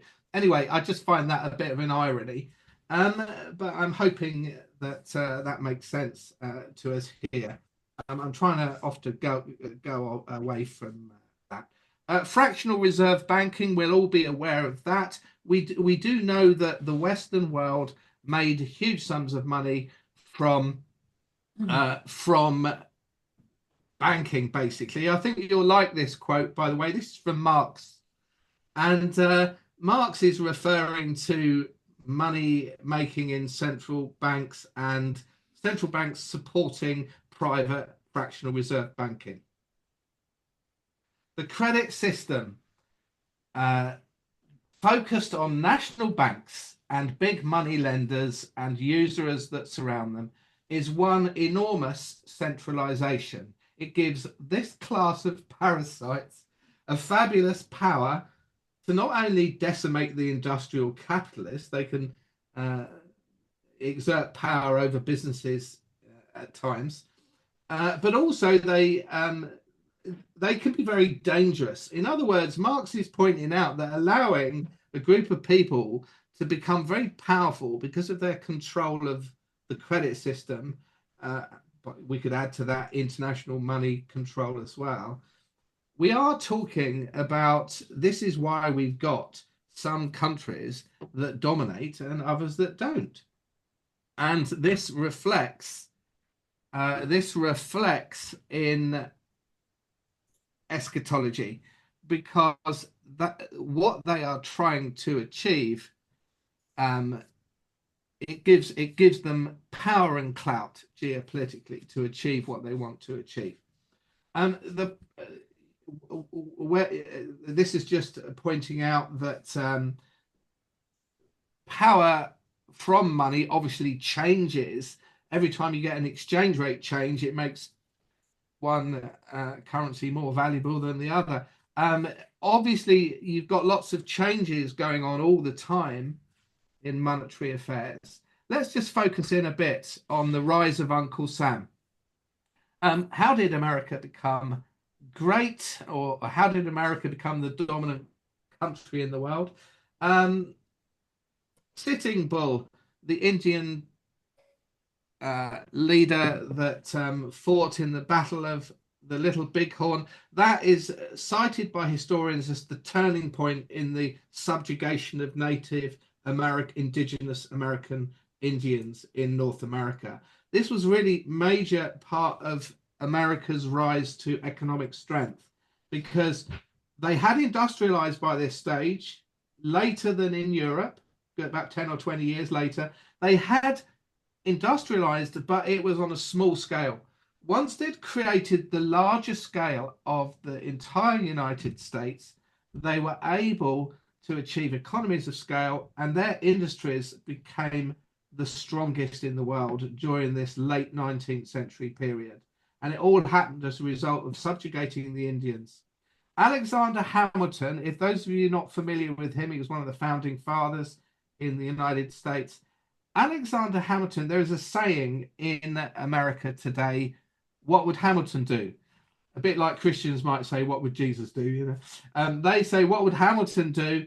Well, Hamilton introduced trade tariffs. That's why I'm mentioning him at the moment. He introduced trade tariffs in order to protect those early American businesses as they were trying to get their feet and be successful against strong competition from the European firms. And so you've got this kind of way of protecting your own economy for the sake of aggrandizement, increasing your power, increasing your influence via the economy. So there is no sort of hiddenness here. This was America's objective at the end of the 19th century to become the most powerful economic power. And there's a strong similarity between America and Germany. The Germans were annoyed with British industrialization. Some of you might be familiar with Frederick List. He was a German writer back in the 19th century. And he said, Britain has created an economic ladder and then kicked that ladder from underneath them to prevent other countries from achieving the type of success that they've achieved. In other words, they're looking to improve their conditions at the expense of everybody else. And that's one of the reasons why I think Keynes's influence, the British economist Keynes, understood that we call them in Britain, I don't know if you're familiar with the phrase beggar thy neighbor policies, where you're just trying to, America first, we're just trying to improve our economy and we don't really care that much about the rest of the world. This is not the way to create peace and harmony in the world. It's certainly not how most Westerners like to be represented. So we're all of us really are at the mercy of these kind of elites at the moment. Let's just move to Bretton Woods. How am I doing for time, Moe? Not listening. Oh, okay. All right. Bretton Woods. This is really important to understand. This was a massive power grab by America, and Keynes knew it, but was powerless to do anything about it. World War I and World War II had bankrupted Britain, and we needed money from the United States. They gave us a massive loan, and unfortunately, with the loan, there were conditions. And one of the conditions was that we had to dismantle all of our preferential trade arrangements that we had with the throughout the entire British Army, and of course to submit that the pound could no longer be the reserve currency and would gradually get phased out, and the dollar would take this role. The Americans were in full knowledge that the British Empire had succeeded as a consequence of strong power over international money, by the ubiquitousness of the pound through the colonies and through the world economy, had brought substantial advantages to the British economy and our standing and capability in the world. And America aspired towards this. And I think this is an important point to make, because we've got China, for example, as a strong economic power, but what really matters here is not so much whether, being economically powerful is one thing, but it's how much is your will to be in positions of power. And the Americans definitely, in my opinion, intended to have that powerful position. And Bretton Woods is a classic example of this. And the problem is, though, like any empire, They've got to maintain their armies in their far outposts.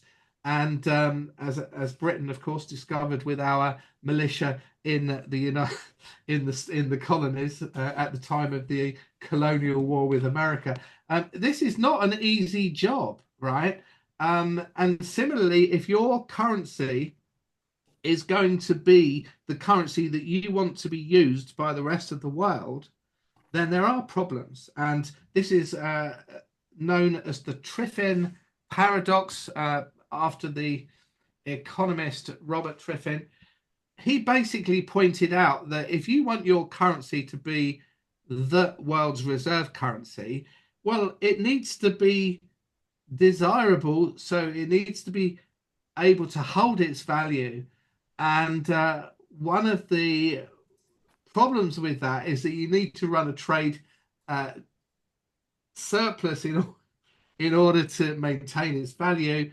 And America had already moved into deficit, and it was starting to threaten the role of the dollar, which is why they came off the gold standard in 73. But ever since then, I would argue that the Americans have put all of their effort. I've got something to say on this that you might find interesting, actually. I contend that ever since Bretton Woods collapsed in the early 70s, that the Americans have been obsessed with maintaining the role of the dollar, because I believe they see it as part of they saw that as the key to the British strength in the world, and so they want to maintain it. The problem is that they will have to prioritize it over other policies. Now, I've discussed this with economists in America, and for a long time, a few of them said, "No, I don't think you're right in that theory." I had people tell me I was wrong, right? But just confidentially, with sharing with us, although if it's going on YouTube, it won't be that confidential. But a colleague of mine who is an American academic has got a friend of his is on the Reserve, the Federal Reserve, and they told me categorically that every single Federal Reserve meeting, right, in the discussions before you get the public announcements, the actual strength and the stability of the dollar as a reserve currency always is the priority. So if there's any policies that conflict with that, they most probably, that implies that the American government will take action to protect the role of the dollar.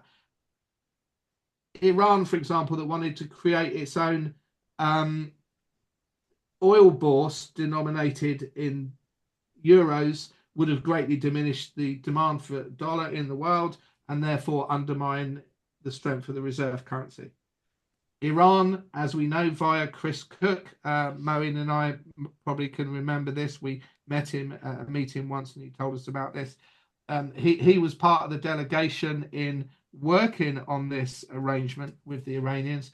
And right at the last minute, the Iranians backed out. Now, we don't know why, but my suspicion is they probably feared, the challenge that would be to America and whatever the American response might be to that, and decided they didn't want that. And that's pretty much the point with any power. Isn't this really the key issue here? It's not whether or not you've just got the economic strength to be top dog in the world, is do you have the will to be it? And there is a kind of a, power struggle here centered around international money. All right, I'll just try to conclude a little bit and just focus on Trump. I contend, and I don't think I'll be alone here, neoliberalism, in my opinion, has done a huge amount of damage to the world, right? A huge amount of damage.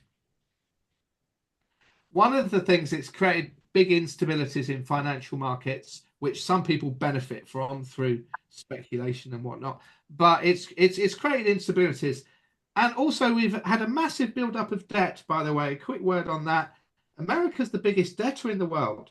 Many people might think, surely if you're the biggest debtor, you're heading for a collapse and America's collapsing. But as Keynes pointed out, we have to understand this. It's really important. If you're a small debtor, if you owe a small amount of money, the power is in the hands of the creditor. But when you are a big debtor, it's the other way round. the power is in the hands of the debtor because you can bankrupt the creditor. And you're talking about random political decisions being made in America at the moment. They're perfectly capable. They don't care, if, all of the Chinese who already, in my opinion, have already realized the weakness of their position. They hold massive holdings of American dollar debt, right? State debt, state bonds, gilts. They've got a colossal amount of this. And they were just sitting on it at one stage and receiving the interest. But just in the last decade or so, they've been spending it around the world. Because I think they're fully aware of how vulnerable you are as the big creditor to the United States. America seems to be able to sort of like, when they feel like it, not play by the rules, as we're experiencing at the moment. So I think what I'm trying to point to here is that when we're looking at our current eschatological future, on the one hand, we've got what we would like to happen, but then there's the realpolitik of what is likely to happen because of global power structures. And I'd like to suggest to you that America's not as vulnerable as we think it is. It's not that bothered about trade. A very small percentage of GDP, American GDP, is trade. They're more than self-sufficient in food. They've got oil, they've got this, they've got that. I don't think they're that bothered. And they've still got the strongest military in the world. So despite their debt and their unpopularity at the moment, they don't seem to be massively bothered by that. So okay, big debtor, small debtor. I think I've said that. So and of course we've got cryptos, decentralizing and democratizing. What's my point was going to make about that? Well, just really, obviously, if you've got a democratization and a decentralization of power via cryptocurrencies, the first thing that a powerful nation state wants to do is regain a measure of control. And we're seeing this now with central banks looking to respond with their own digital currencies and no doubt various other shenanigans which will retain their capability. And I know Clive will probably have something to say on that matter. I'll leave that one. And just to bring this to conclusion, if Christian Zionism, which I'm suggesting to you is a minority Christian view, it's held by evangelicals, yes, but the Greenbelt community that I've been part of for a long time, which is more associated with Church of England thinking, are fully opposed to Zionism. And so, it's not true to say that this is a wide Christian perspective. I'll leave it for Rachel to say more about this. But if you've got a dominant hegemon like the United States that is able to be making statements like they're making about Gaza, Trump has been making about Gaza and what he plans to do and so forth, it really is a case of they are pushing this Christian Zionist agenda, and it's problematic for all of us, I think. Okay, my interest is in the mystics. I'm particularly my whole thinking on eschatology has been changed by a lot of Jewish mysticism, which I've just found very, very enlightening, actually. And I've been very inspired by it. One of the things that mystics will say is that we are all estranged from our real being. Even Christian, a lot of Christian orthodoxy talks about original sin. That we are bad and we need to overcome our badness partly by being forgiven and by changing our behavior. But what a lot of the mystics say, no, actually, you know, God's giving us life, and if we get in touch with that real nature within, that actually we're much more communal as human beings, fully accepting of everybody. You know, we really are genuine universalists, and many people have said this, and a lot, we would be very stupid to ignore secular thinking here.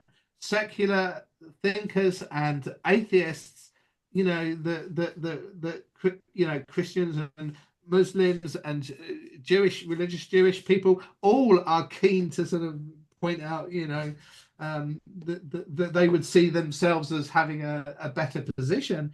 But, you know, we can argue a strong case that in many ways, some secular thinking has much deeper spiritual truths associated with it. So I think we'd all be wise, as has been stated in the introduction today, we'd be very wise to listen. A good friend of mine, who I know we all know, Peter Challen, very elderly now, but he published a book recently called The Voice of Listening. And I think for me, you know, that sums up what he's about. You know, listening is absolutely crucial to where we go from here. Final point. I don't know if you're familiar with this quote here. It was when Christian Zionism was developing in the 19th century. In Britain, it was called the Jewish question, right? The Jewish issue, if you like. What are we, as a Western British country, going to do about the desire for a group of Jews to establish a homeland? What are we going to do about it? And there's a quote, not sure where Marx quoted it, but he took it from Bruno Bauer, and Bruno Bauer he was also a bit of a political activist in the 19th century, and I think he fell out with Marx and Engels later. But Bruno Bauer, he comes up with this comment: you Jews are egoists if you are seeking a special emancipation for yourselves. And I remember we've got Ben on this conference, and I thought it was wonderful what he talked about last time, that actually you know, many mystics from the Jewish tradition would say, well, you know, God gave us, the Jews, gave us, you know, knowledge of him, God, with the purpose of it being for everybody, rather than creating something for just the Jewish culture. And so in a way, Bruno Bauer is speaking into that, and Marx, as a professed atheist, is basically saying, you know, is agreeing with that view that any kind of separatist idea is not very helpful. So this is echoing what my final point, echoing, I think, what Moeen talked about at the beginning. You know, we're from different faith perspectives, but we've got to be critical of our own faith perspectives. Are we all pushing for an ideological emancipation that works for us, but doesn't work for other groups? So Christians are egoists if we are, or crusaders are egoists if we are seeking a special emancipation for ourselves, to create a modern day Jerusalem that has all of the sites that are important to Christians. You know, I mean, this is the wrong approach. You know, I don't know what everyone's views are on Jerusalem, but, you know, some sort of international interfaith sort of, you know, management of Jerusalem seems to me the best way forward. But look, you know, are we as Muslims, are we as Christians, or are we as atheists seeking an ideological emancipation for ourselves? Because if we are egoists. How can we actually listen? The voice of listening, as Peter Challen says. How can we do this? My recommendation is that we do it via holding our views.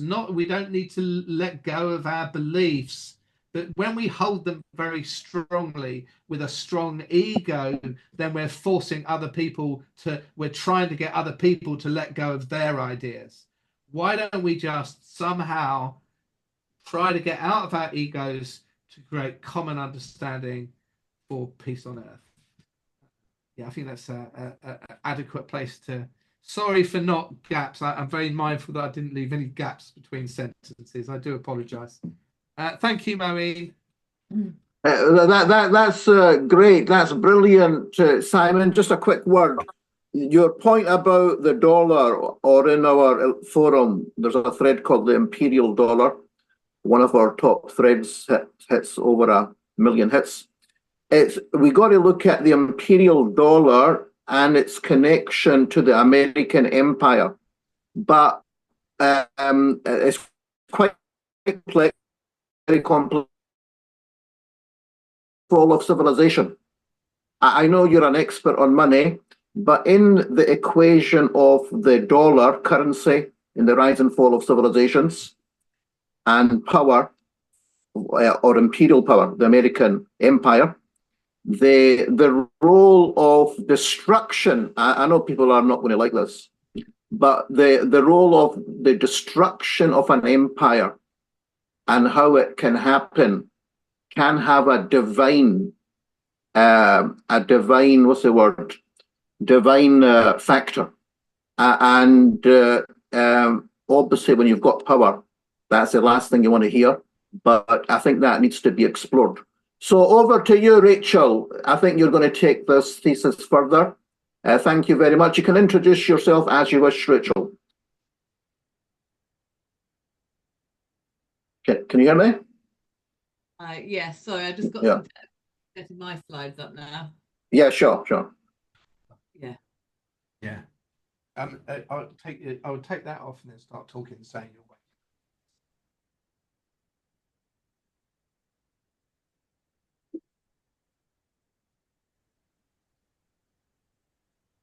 You're using the screen, are you? You're using the presentation, yeah?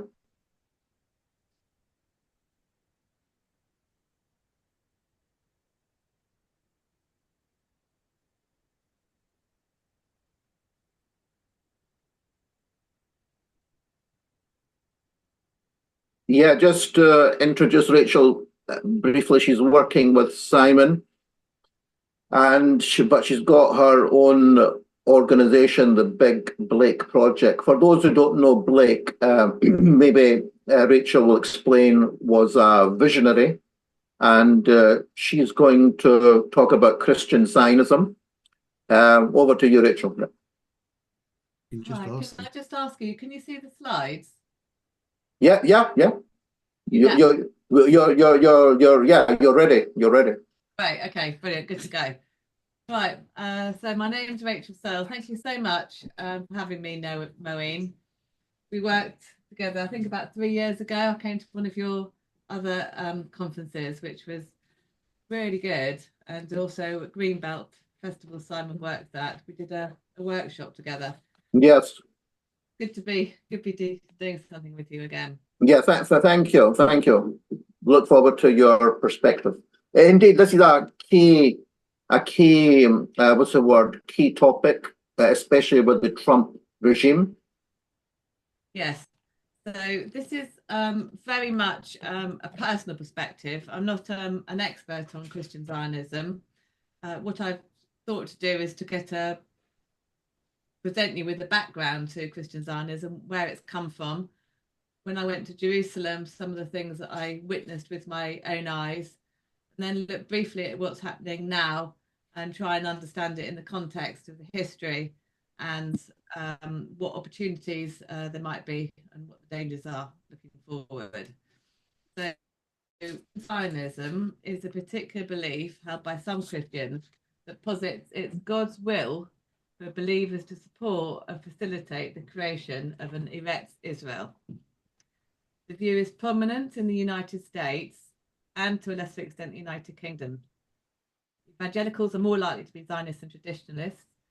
However, in the United Kingdom, I don't think anybody would particularly identify, or very few people would identify themselves as a Zionist, but they might have share some of the Zionist perspectives.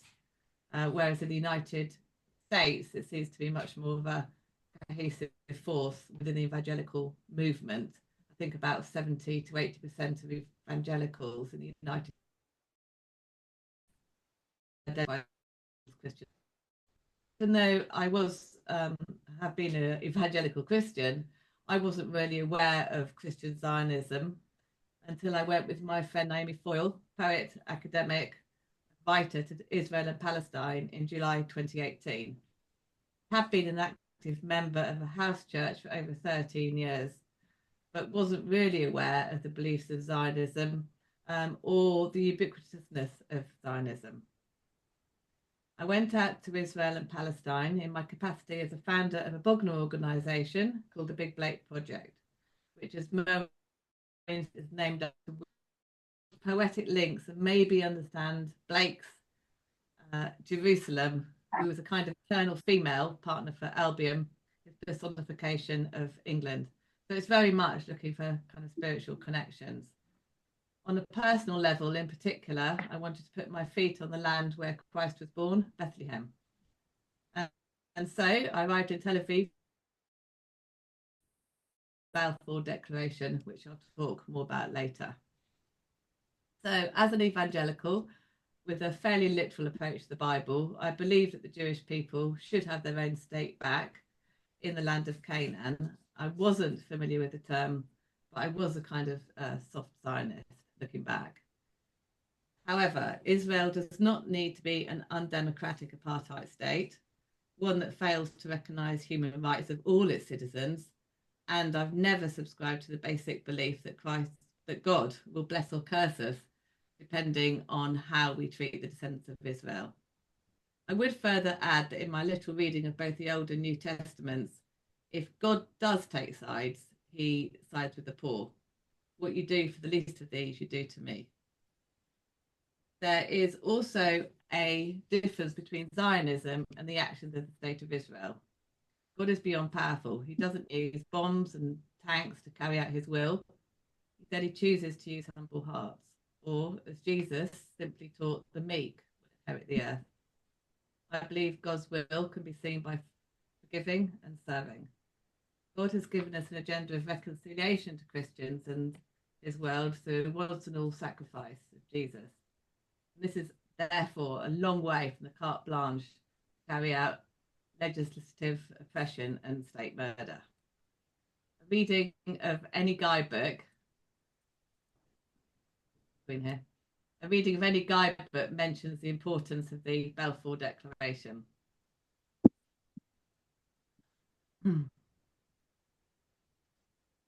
Balfour Declaration was the explicit aim of the British government to create a homeland for the Jews in Palestine.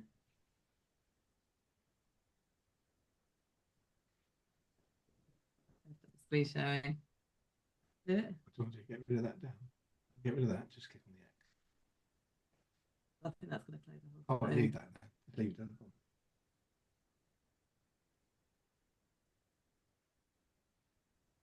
Can you see the screen still? Sorry, these. Yeah, everything's okay. That's fine. Carry on. I can't seem to move them. Oh, here we go. Oh, you would. Oh, do it with that. Do it with that. That's ours, yeah. Okay. Right. Sorry. So. Arrow to the right. It's not responding. That's why. Let me just get a. Okay, I'll carry on talking, and we'll try and fix the. Before Simon comes in, I mean, for those of listening and from my own research, I understand that in terms of Zionism supporters, current supporters globally, 9 out of 10 are Christian. That's what I've been told. Is that correct? I don't know if it's quite as high as that, but it's certainly very high. There's more Christian Zionists than there are Jewish Zionists. Yes. So it's certainly over 50%. I'd say, I mean, I've heard the figures of sort of around 70%, but I've never heard 90% myself. But. Yeah, but it's still very high. It's very high. Yes, and I think that's surprising because when people talk about Zionism, they consider the role of the Jews.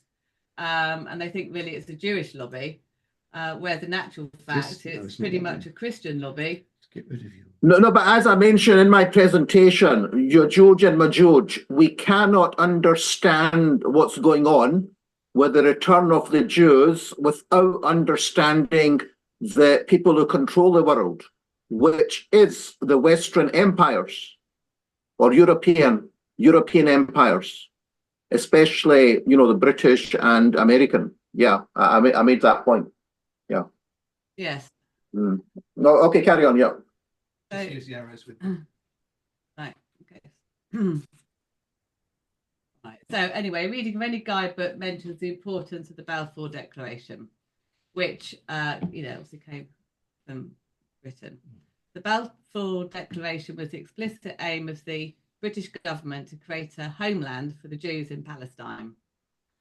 It was Britain that created a state for the Jews in the land they were leaving in May 1948. However, this is generally understood in the context of the Second World War to ensure a safe place for Jews to live after suffering the horrors of the Holocaust in Germany. However, the true origin of this plan isn't widely known. The Balfour Declaration, written in 1917, grew from a small branch of Christianity that started in the late 18th century with views in contradiction to the early Christians. John Nelson Darby is considered known as the father of dispensationalism. He was one of the first people that came up with this idea. So what he did was he divided the Bible into distinct periods, and particularly the period of the church, which was the 5th section, would be to end when Jesus came, and then there would be a 1,000-year reign. So 1,000 years, Jesus coming before the 1,000 years is why it was called premillennial. Obviously, the second coming. And at this time, the Christians would be raptured up. So they would actually avoid 1,000 years of tribulation that followed. So what you've got coming out of that within this kind of movement is a strong focus on this future, and therefore an indifference to perhaps what's going on at the moment. And the answer is to try and bring it about as quickly as possible. It sounds quite an extreme view, and when people in England hear this view, most of them think it's some sort of cult rather than something that they would identify with. So Schofield, this is all organised. So, a little bit further down, and there you are. Yeah. So Napoleon seemed to have had the Schofield Bible, published in 1909, significantly influenced Christian Zionism. It took the movement from just being part of speeches that were being talked about into a very thorough kind of looking reference Bible, where on the one side of the page you'd have the biblical text, on the other side of it you'd have a commentary with links across the Old and the New Testament. And also Schofield took, similarly to Darby, the idea of dispensations, and he had 7, although they're slightly different. And particularly, he argued that those who oppose Israel invite God's wrath, and was also stating that anti-Semitism is itself a sin. So the basic belief of Zionism, which I think a lot of Christians maybe do subscribe to, is the idea that I will bless those who bless you, and whoever curses you, I will curse, and in you all the families of the earth will be blessed. However, a lot of Christians would see that as looking forward to Jesus, and Jesus being the source of blessing for mankind, where a Zionist would say, this is, Israel, and Israel is always Israel, Jerusalem is always Jerusalem, and so those that bless Israel, I will bless. Very different interpretation. So alongside the theological side, you've also got the political side and the colonial ambitions. So Napoleon seemed to have the first idea of moving the Jewish population to Palestine, setting them up as accountable to him. In the Quarterly Review of 1838, Lord Lindsay wrote, Napoleon knew well the value of a Hebrew alliance, which, basking in the might of imperial favour, might give laws to the whole body of Jews throughout the habitable world. That which Napoleon designed in his violence and ambition, thinking to destroy nations, not a few, we may wisely and legitimately undertake for the maintenance of our empire. Lord Shaftesbury was a key figure in the British establishment and headed the London Society for the Jews. And Hetschler, the Society's visionary and main activist, was instrumental in building key international alliances.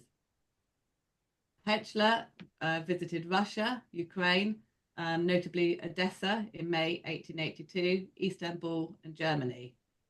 He was said to have been carrying a letter by Queen Victoria to Sultan Abdul Hamid II. In it, the British monarch is said to have asked for permission for Jewish settlement in Palestine.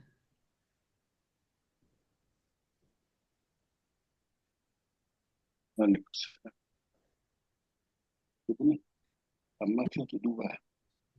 you still see?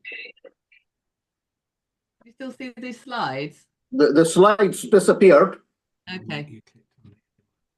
All you got to do is click there again. Right. Can you see the slides? Not yet. It's not on this. No, yes. No, yes, yes. Yeah, we can see you. Okay. Yeah. I do apologise for the problems I'm having. No, we're getting there. We're getting there. Carry on. So Hetschler went round, visited people. He carried this letter written by Queen Victoria to Sultan Abdul Hamid II. And in it, the British monarch is said to have asked permission for a Jewish settlement in Palestine. Hetschler was insistent in these meetings that all biblical prophecies concerning the Jews and Israel still stand. And when he met with Pinksler, a forerunner to Herzl, he was also looking for a Jewish homeland, but at the time he was favouring North America. Previously, he had been looking for a place in Russia, but because of the violent anti-Jewish Odessa pogroms in 1881, he turned his attention to America. For example, he wrote that he was actually against Palestine, where he said, quote, our political life was once violently interrupted, but Hetschler persuaded him to consider Palestine instead, pointing to Amos, Jeremiah and Isaiah.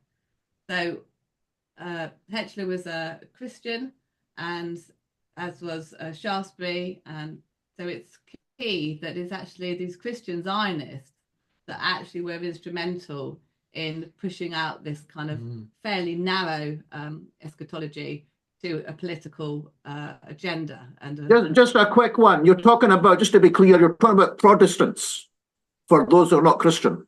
Yes. These are Protestants, yeah? Yes, yes, he did. Yes, that's right. Oh, okay. These three characters, yes, yeah, that's right. Rather than Catholics, yes. Yeah, okay. Most Jews at the time were resistant to the idea, seeing it as some of them actually going as so far as believing the Bible or the Old Testament taught them that they were forbidden by God to enter the land of Israel until the Messiah came back. So there's quite a lot of, and also other Jews were concerned that this was some sort of ploy to get them out of their homelands where they'd been living for hundreds of years to go somewhere new. Nevertheless, through these alliances and Pinksler and Hetschler, that it grew. Also, after Pinksler, he actually, William Hetschler, developed a relationship with Herzl, who was, probably the key Jewish Zionist. Herzl actually referred to him by name 120 times in his diaries and invited him to speak at the first Zionist conference in Basel.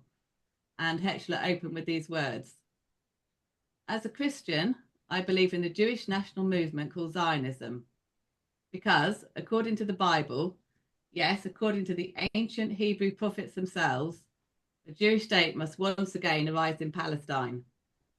And as it seems to me, judging by the signs of the times, the Jews again will soon occupy their own beloved home in their ancient God-given fatherland. May they soon respond to the call. And this maybe helps us understand some of the pervasive fervour that he would have conveyed in recruiting Jews to this early movement. So Shaftesbury was very influential at the time, and Arthur Balfour followed in his footsteps, and he actually wrote the Balfour Declaration, which is the thing that probably most people that have been to Jerusalem are familiar with. So I'm just going to read that to you because it is key. Dear Lord Rothschild, I have much pleasure in conveying to you, on behalf of His Majesty's government, the following declaration of sympathy with Jewish Zionist aspirations which have been submitted to and approved by the Cabinet. His Majesty's government with favour the establishment in Palestine of a national home for the Jewish people, and will use their best endeavours to facilitate the achievement of this object. It being clearly understood that nothing should be done which may prejudice the civil and religious rights of existing non-Jewish communities in Palestine, or the rights and political status enjoyed by Jews in any other country. I should be grateful if you bring this declaration to the knowledge of the Zionist Federation. Yours, James Balfour. So there is a caveat. However, in practice, because they had the other main powers and also they were getting the Jews themselves on board, it's really difficult to believe that they were prepared to support the resident Arab population. And most of the concern at the time seemed to be focusing on protecting Israel from surrounding Muslim nations. In a meeting with the Zionist leader Chaim Weizmann in 1922, Arthur Balfour and then the Prime Minister David Lloyd George repeatedly said that the Balfour Declaration always meant an eventual Jewish state. The majority of Jews were initially resistant to migrating to Palestine, as we've seen. Other characters like Marx and Freud weren't supportive of the Zionist movement. And this is Marx, who said, "You Jews are egoists if you demand a special emancipation for yourselves as Jews.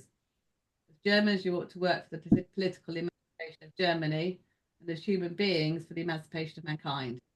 And you should feel the particular kind of your oppression and your shame, not as an exception to the rule, but on the contrary, as a confirmation of the rule." So it's not that they weren't very prominent figures opposed to Zionism, but I think, as Simon said, those in the establishment, those with the power, those with the money, because they were adopting Zionism, that then got taken into the political and colonial agenda.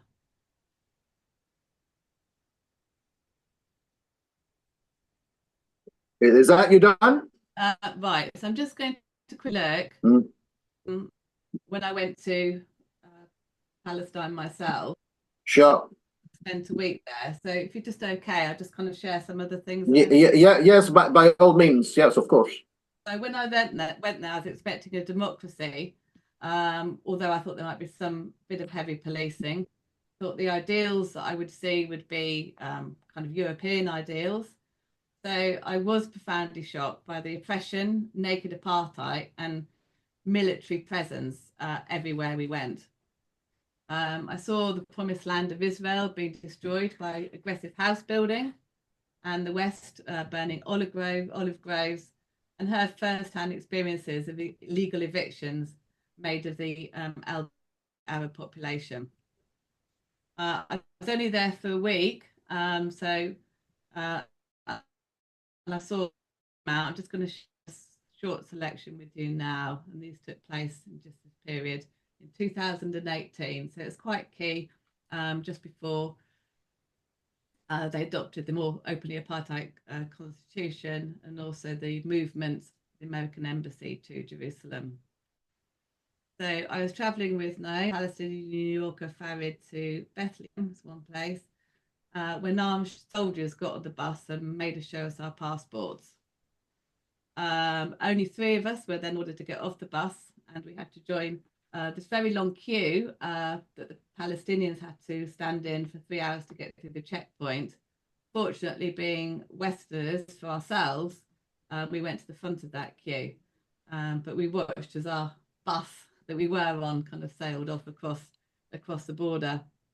Then our Palestinian friend Farid was accused of having knives in his bag, and it took quite several nerve-wracking minutes for them to be convinced that they weren't knives, but just artist crayons.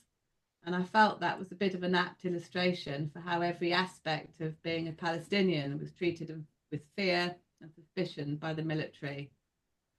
Even back in Jerusalem, it was very difficult to feel you could comfortably sit down, have a cup of coffee and talk openly. There was firms called security firms, and they would kind of wander around sort of with suits, kind of imposing themselves, arguably to make people feel safer, but actually they were quite intimidating. They were connected with the selling of estates as well to Jewish people. When we went after crossing the border, we also went to Ramallah, and a 17-year-old Mohammed Youssef attacked at that time and killed a settler before being shot dead by the IDF. Even though he was dead, Youssef's home village of Kabar singled out for collective punishment. This was literally about 6 miles from where we were. It was raided by the IDF, who preceded the series of raids with a flyover, dropping Israeli messages in Israeli, Hebrew, telling the village of their guilt and the collective punishment they were about to receive. Only a few, I did ask a taxi if we could perhaps get up to the village, maybe to take some photographs as proof of what was happening. And the taxi told us we couldn't even get within 2 miles of the place because of the roadblocks. The IDF had actually dug up the roads, so it was literally impossible to get there. In reaction, some of the young lads had thrown stones at the tanks, and it was reported in the Jerusalem media about the army had gone into Khobar and then sort of almost given equivalents, and stones were thrown at them, like there was some equivalent action. What the army did then was they took measurements of the Youssef family home, and they explained that the army generally carries out measurements of homes in advance of demolishing them without actually clarifying whether they were going to demolish them or not. The mayor was in the street of Khobar pleading with the military not to kill the family. What the military then started doing was dawn raids, were just breaking into a number of houses in the village in the middle of the night, breaking the doors, throwing around the furniture, and basically terrorizing the residents. So that was when we were there, just down the road. In Bethlehem, there was some artists, and they did, as you can see in the middle picture there, they did this beautiful mural of Ahmed Tamimi, and then after doing that, they were then forcefully detained, weren't quite sure what was going to happen to them, and then they were deported. You probably heard of Ahmed Tamimi. She was serving at the time an 8-month sentence for slapping a soldier. Yes. She'd done that was because her brother had been shot in the face by a rubber bullet and was critically injured. Another bit of our journey, we went to, and you can see that in the slides, the right over on the right-hand side, we went to the Kahali Bikini Centre, and it was actually, we didn't realise we went out there, but it was actually the garden and the study of Darwish. So we'd kind of gone from the garden of Blake in Feltham to the garden of Darwish, and on the wall in the study centre was a poem from Darwish describing an event very similar to the poetry one we're going to do. And in this poem, there's a sense he was present in his absence. And this was found quite resonating, as prior the day before we'd gone into this garden, Naomi had shared with me a dream she'd had about Darwish walking along the path towards her, and she described the garden. And when we went in the garden, it was exactly as she described it to me in her dream. So that was a nice oasis and a very special time in the middle of our visit. Finally, I want to tell you about Doreen Tor, who's a poet we visited in Nazareth. She was serving a 3-year sentence under house arrest. What was her crime? Writing a poem. Her case hadn't even been heard, and she'd been under house arrest for 2.5 years. Then it was eventually heard, and she was moved from her home to a prison, and the prison she was moved to was one that had been judged not fit for animal habitation. So I said, how is it possible that a human being can be put in somewhere that's not fit for farm animals? And they explained that as labelled as a terrorist, because she'd written this poem, resistance poem, she now had less rights than a farm animal. And the final is right at the bottom, and it shows the irrigation of the new settlements that the Americans have been buying for the European Jews. And this was very upsetting to see, actually, because all this water was being used to water a few plants in the verges of the housing estate, when in Jerusalem itself, the Arabs were struggling to have water, even though they paid the same rates. They weren't connected to the water supplies. They had black water collection containers on the top of their houses in order to have water.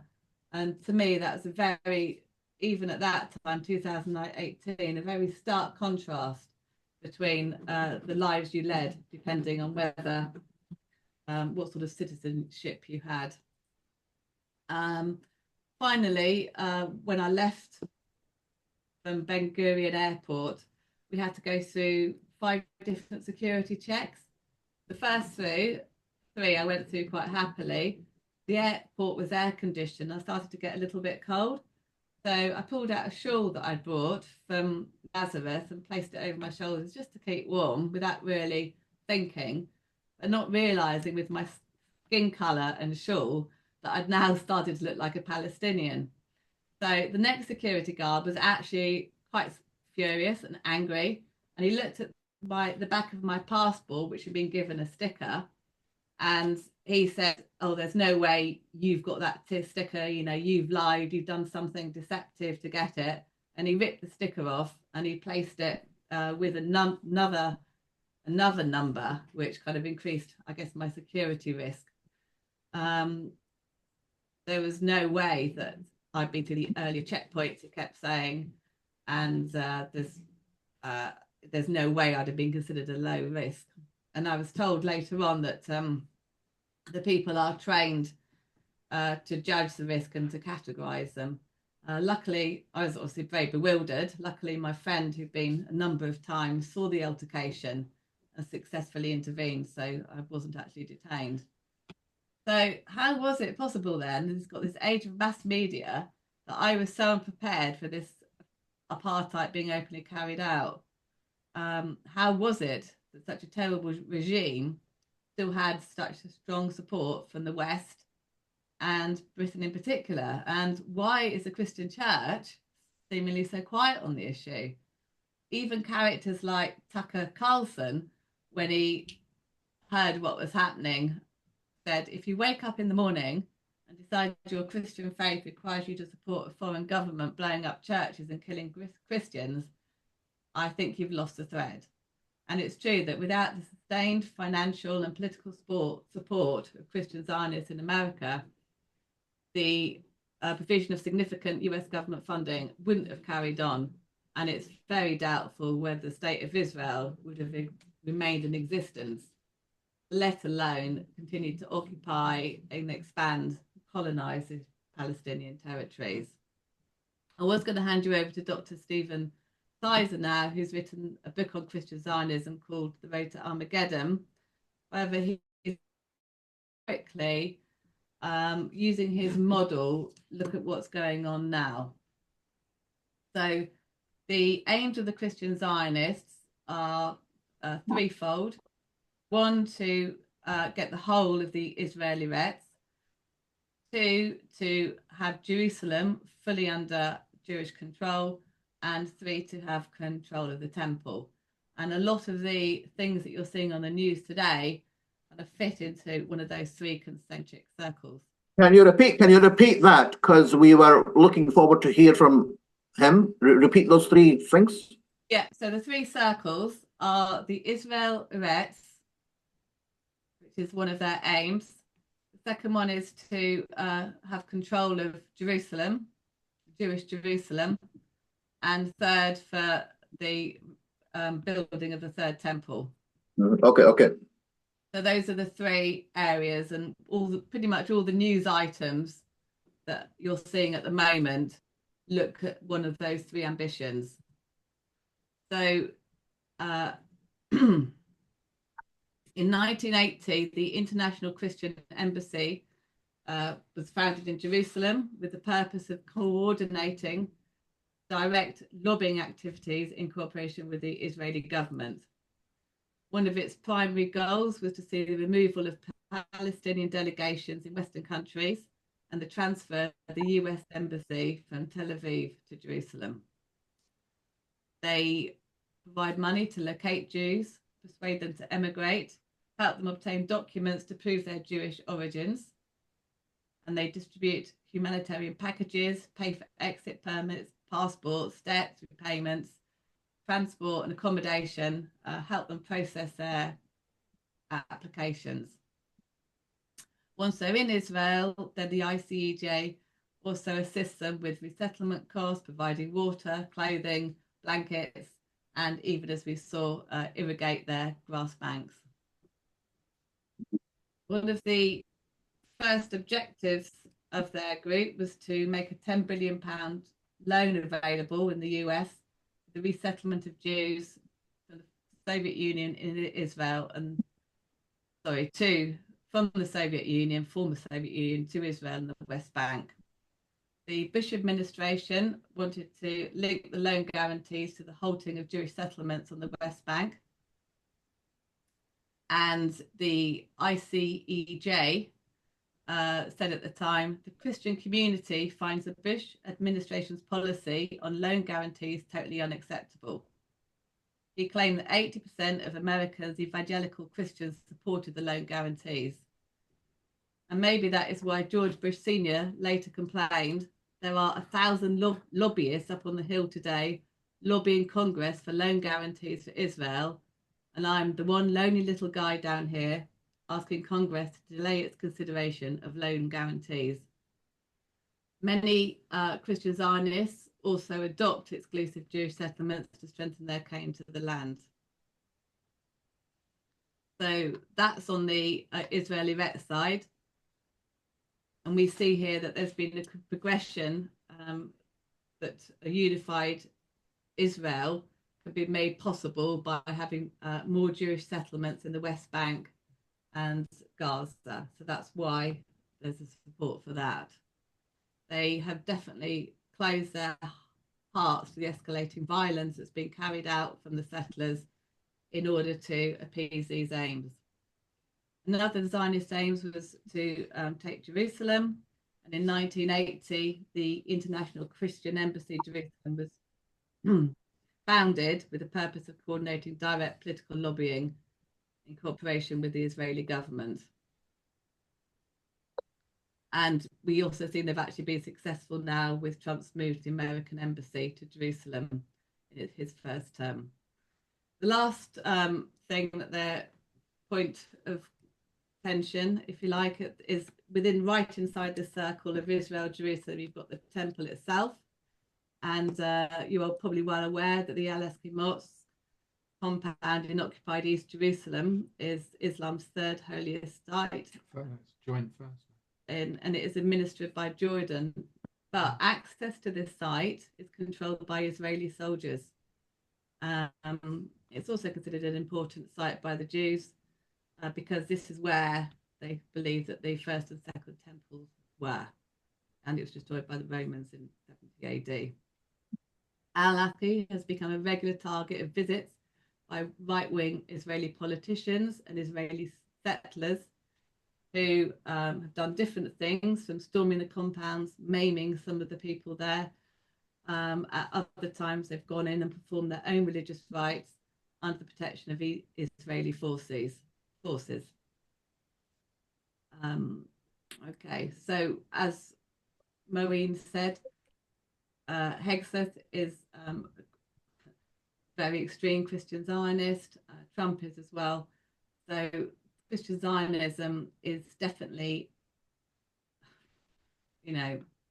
having a devastating effect in the Middle East, but also a threat to world peace. There is a UN assembly coming up in June, which is going to be jointly chaired with Saudi Arabia and France, and the Middle East is going to be top of the agenda. So we'll see what comes out of that, whether they will be a formal recognition of Palestine.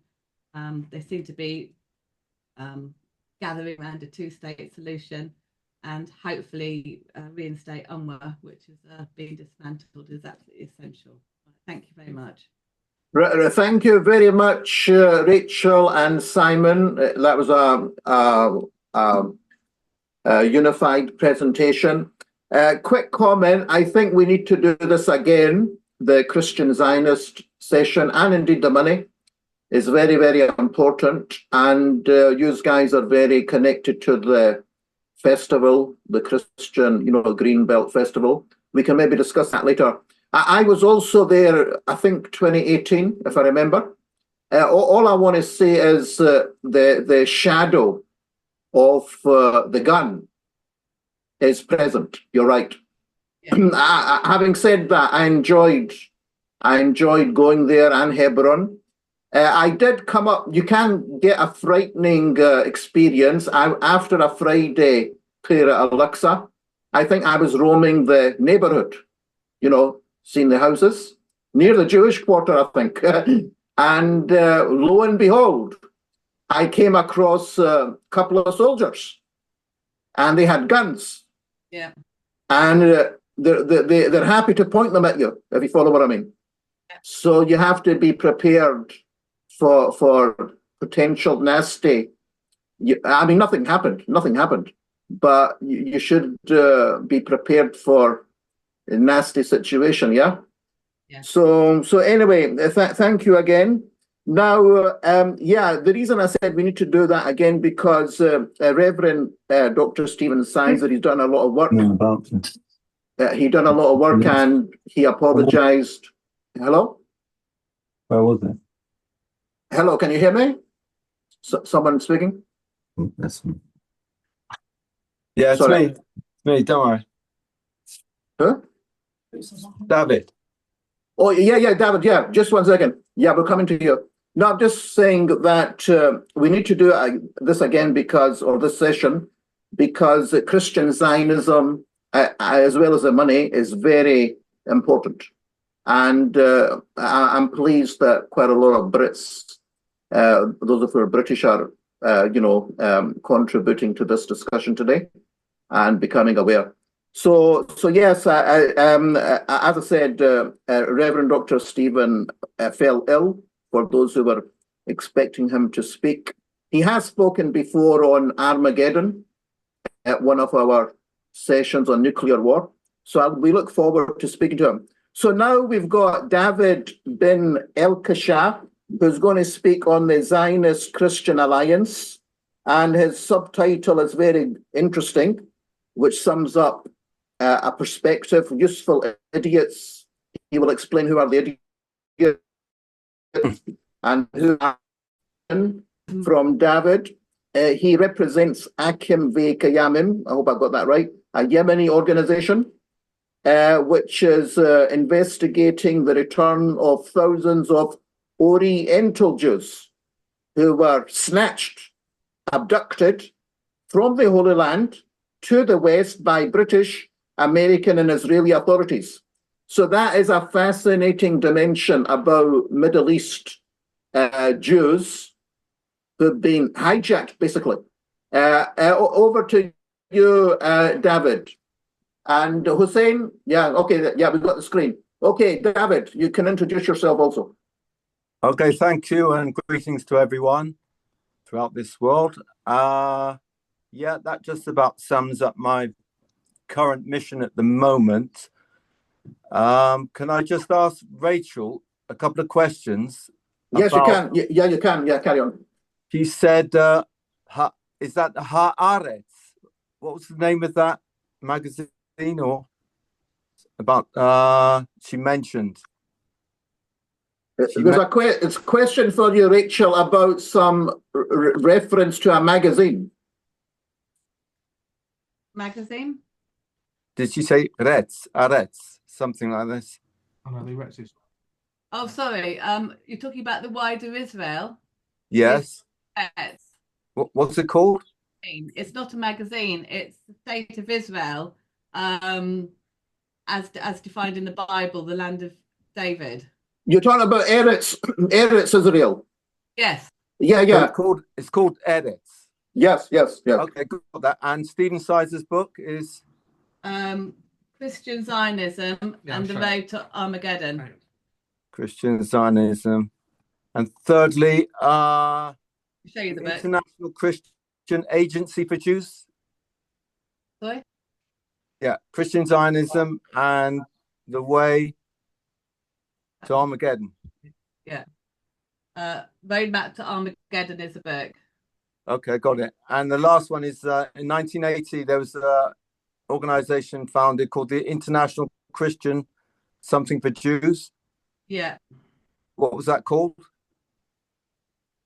What's the official name? Sorry, go back to that bit. Have you got the official name? The full name? Yeah. That's the correct name. So 1980, the International Christian Embassy, Jerusalem. Oh, Embassy, got it. All right, I'll look up those things for future reference. Yeah, as Moeen was saying, that basically we're in the UK, but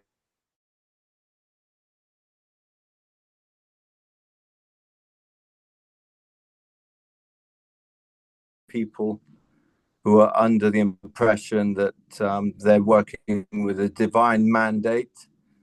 And this is not unusual in mankind. Certain people have visions or experiences or dreams, and then imagine that they are chosen for various tasks to save humanity or from impending disaster. So what my idea so far throughout this symposium is that we're all basically on the same bus, and I'm referring to nations as well as communities and religions. We're on the same bus, but we're not driving the bus. So who's driving the bus?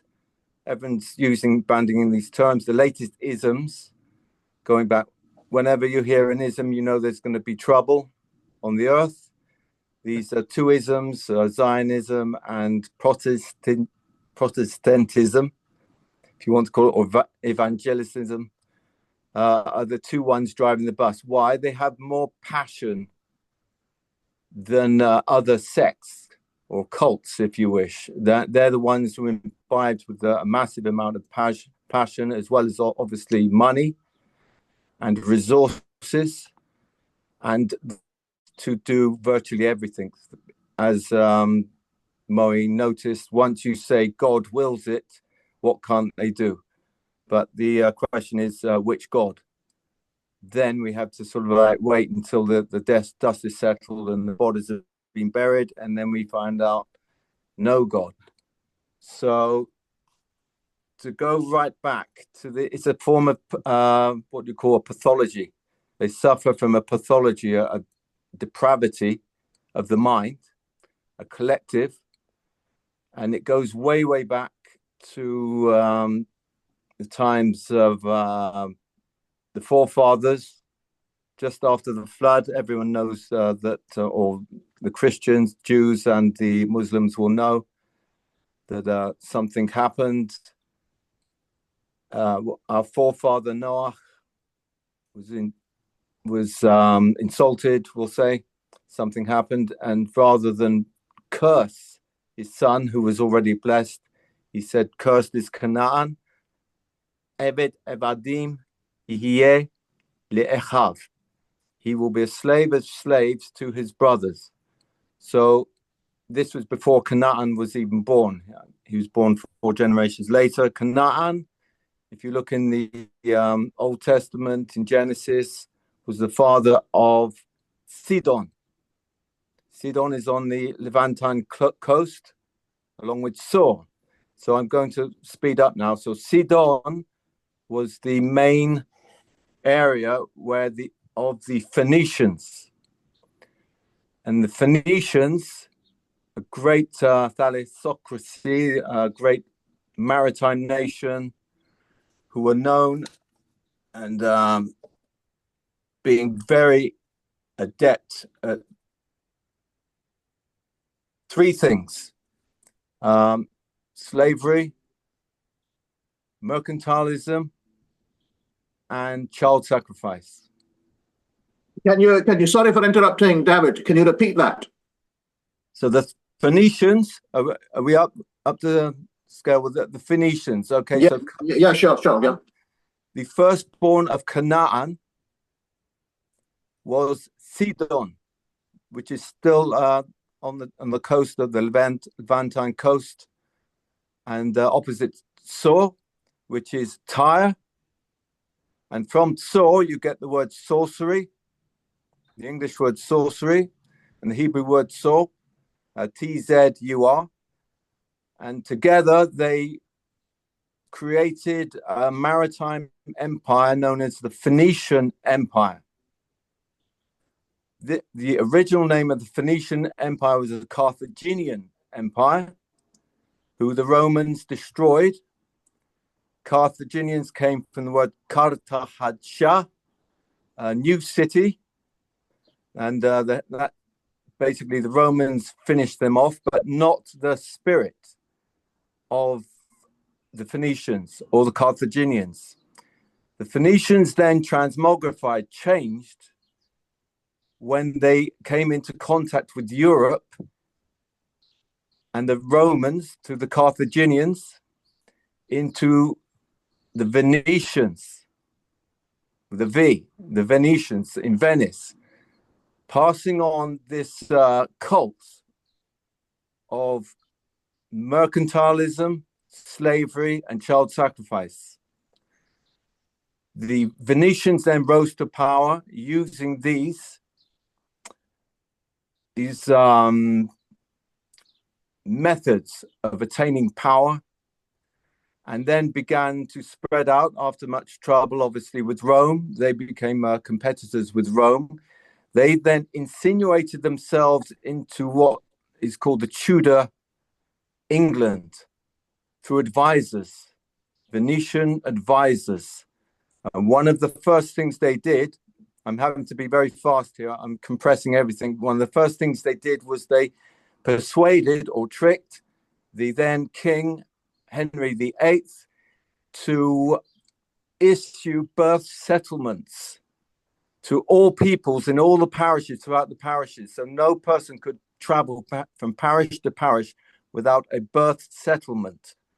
Now that birth settlement then changed or transmorphed into a birth certificate, which most people, you will have noticed, have on the earth today. You can't be born now without registering, being on the civil registry, and have it being issued with a birth certificate. The idea was that the Pope issued a papal bull called Unum Sanctum, that one day the idea would be all people would be Catholic. How were they to implement this? First, all people must be registered. Where did they get this idea? From the Roman Empire, the census. The beginning of Christianity began, as everyone knows, with the census. It says, and in those days it came to pass that Caesar issued a decree that all people should be taxed.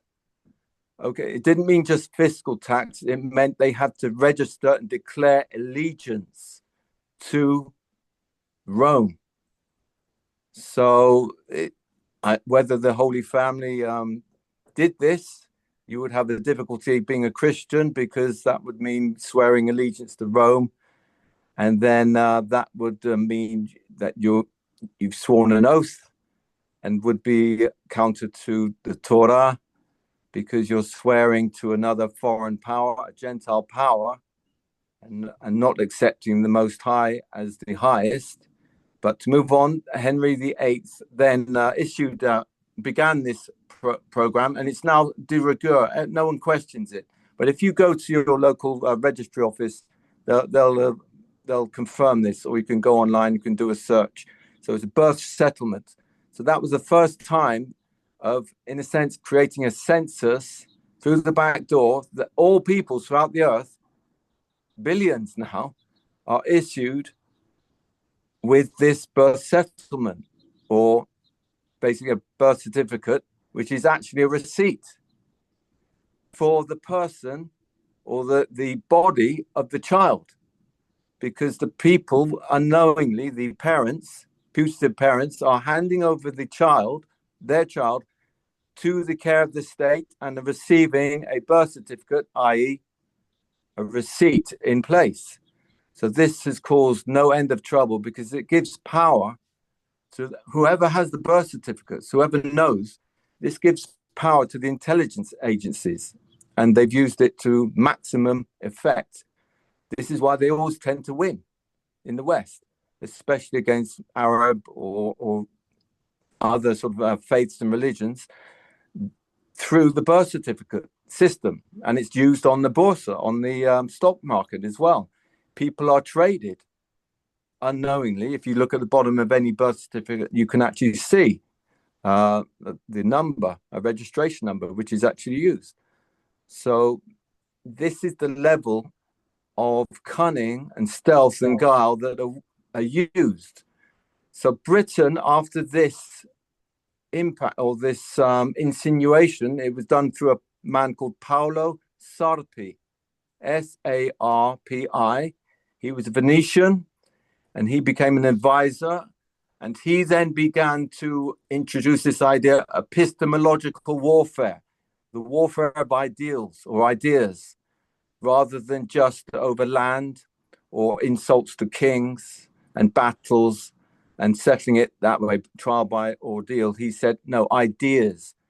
Now, one of the main people influenced by this idea, once Henry VIII had passed to his daughter, she passed without children, and then James I rose up, and one of his chief advisors, and the one who resided over the Guy Fawkes execution,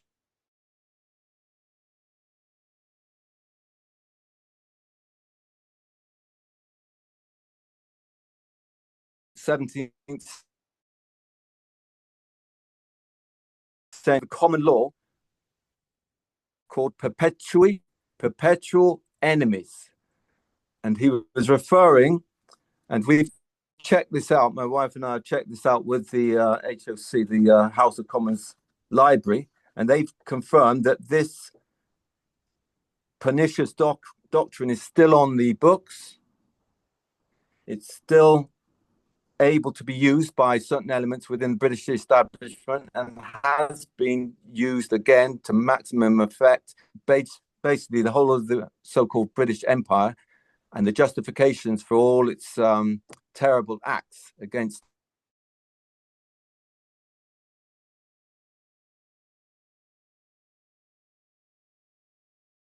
doctrine to justify, to provide what was called legal justification, or quietly provide a legal sanction for their actions on mankind. I'll say mankind, I'll be general. This is not judgment of the British Empire.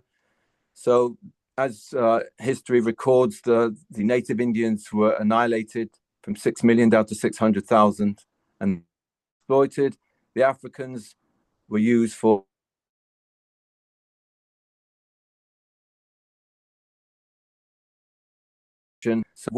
it worked because the people propagating this doctrine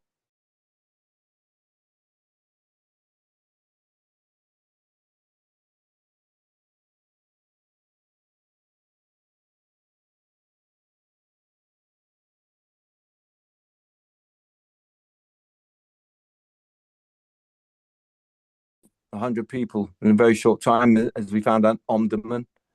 So it's this idea that led people. Can everyone hear me? I'm just... Yeah, you're okay, carry on. Yeah, I'm running out of juice here. I'm just plugging in.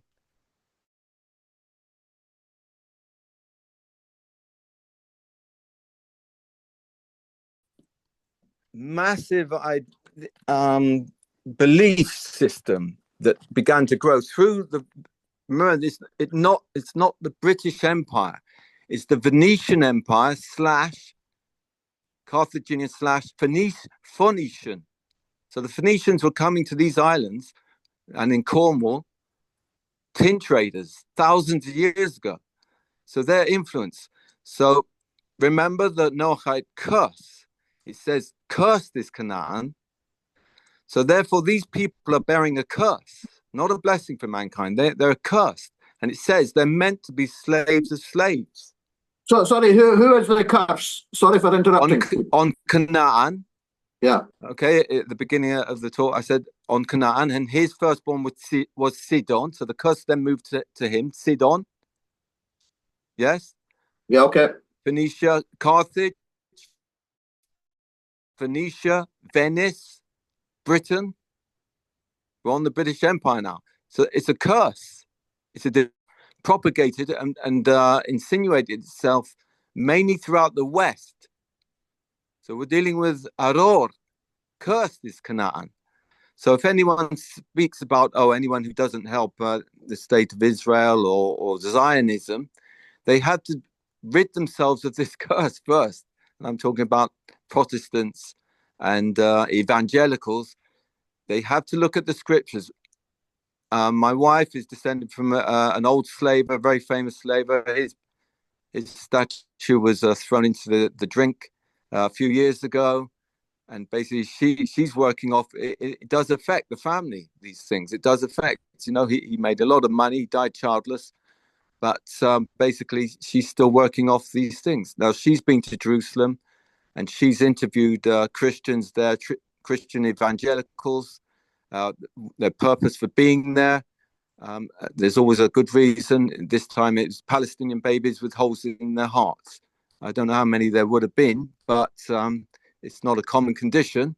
But that was their reason for being raison d'etre, for being in the Holy City at the time.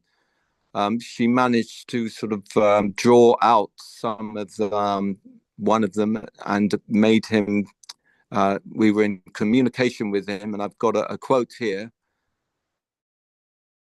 that he had, well, I won't go into it too much because I'll focus on Zionism and the evangelicals. So basically, there's this dance macabre between these two isms. And basically, they're both stooges or puppets of a darker entity, we'll say, or animus, which is working against mankind still. Evil doesn't age. Murder now is the same as murder 1,000 years ago or 10 years ago. Shedding blood there's a divine injunction against shedding blood for all time. So what has happened is people have fallen under the glamour of this idea of returning to Jerusalem. Films, Hollywood, books, T-shirts, everything is now the return. Even my own people, the Yemenites, fell under it. And as you said at the beginning, they were gulled into going up, doing aliyah into the Holy Land, and they were smashed. They lost their children. Their children had their payot cut off by Mr. Gurion. Sorry for interrupting. They had what cut off? Payot, that's the ear locks that Jews wear. Right, okay. The side locks. Yeah, okay. Were literally cut off. He stood, this little man stood at the bottom of the stairs as they got off, for the little smiling brown children, and then he had that off. The girls were told to be immodest, stop covering up, walk around half naked. and then Znut, or sort of what you call promiscuity, began to filter in. So this Yemenite community are under serious attack now. And what I'm doing with my wife, and she's been out to Jerusalem. She's done a little spying mission. She had a very interesting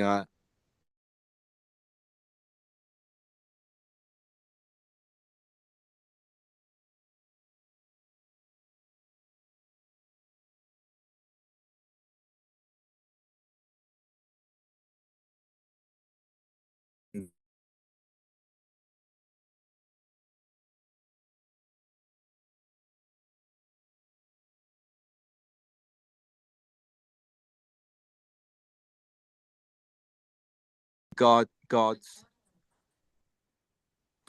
The chief rabbi was shot dead, and basically they were treated, and I quote, like rubbish. Again, this is not said with a judgment, this is an observation. So to move on, so she then rushed my wife out and said, please, can you go? We'll book a taxi. Can you just get out? A few years later, there was an inquiry held by the current Prime Minister into the loss of children, but within the land in 2017, within the land, not beyond the borders. Of course, beyond the borders, that would be a capital crime for a Jewish state to be selling Jews or transferring them outside the land is a capital crime. And there's still the death penalty in Jerusalem or in Israel at the moment. So this dance between the two, the evangelicals, takes the form of male and female, if you like. One woos the other. You can work out who's who. But basically, you say the American West, with all its power and industrialism and its massive financial heft, is attractive to these people. Many of the people who came from the Zionist background came from shtetls, very poor. They were crushed. Their forefathers were crushed by the Tsar. Terrible pogroms beyond belief. Terrible suffering. Many of them had to see sorry for interrupting, David. You're talking about East Europeans, Khazar, yes, the East Europeans. So sometimes it's important to be clear. Mindset. Yeah, okay. Understand the mindset. Many of them were absolutely outraged at the treatment of their parents, because they had to see their parents humiliated and then killed, or hear rumors of this, like Odessa, Kishinev.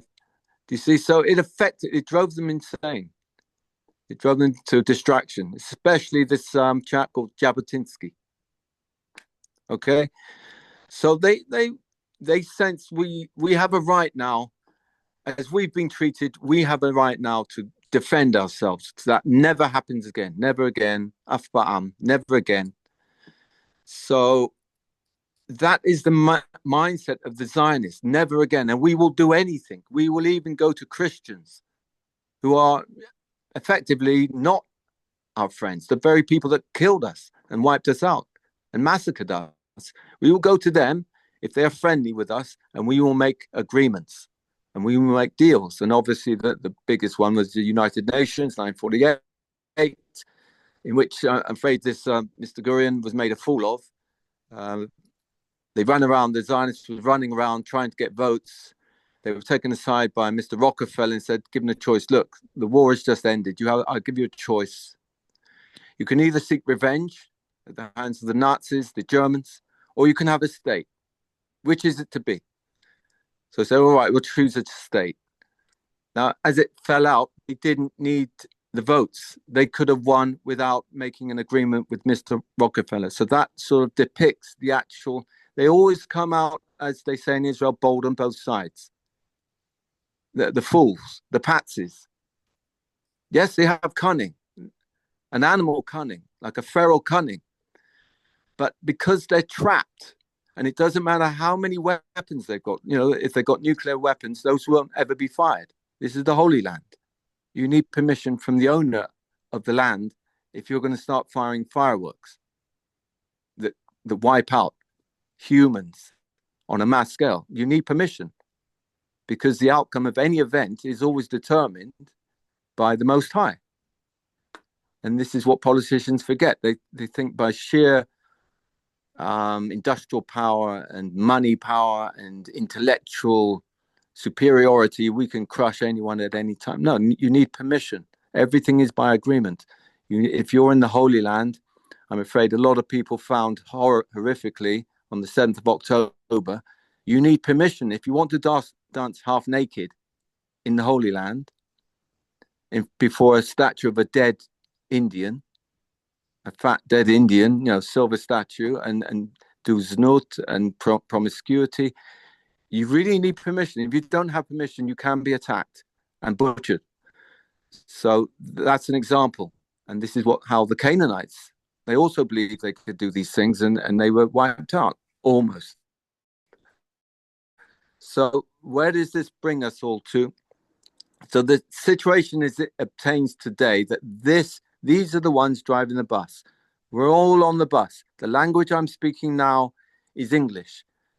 Most nations, out of the 192 nations on the world, speak English. Okay? Most people have been documented at birth. Okay? So it's not the British Empire. It's not in the Venetian Empire. It's Rome. And anyone who's acquainted with the prophecy of Daniel, he speaks about, he doesn't say there'll be a Roman Empire. He just says a beast that he's never seen before, or something horrific. He couldn't even describe it because it didn't even fit into his mindset at the time. And when he's describing the beasts, and this fourth beast rose up, is crushing everyone.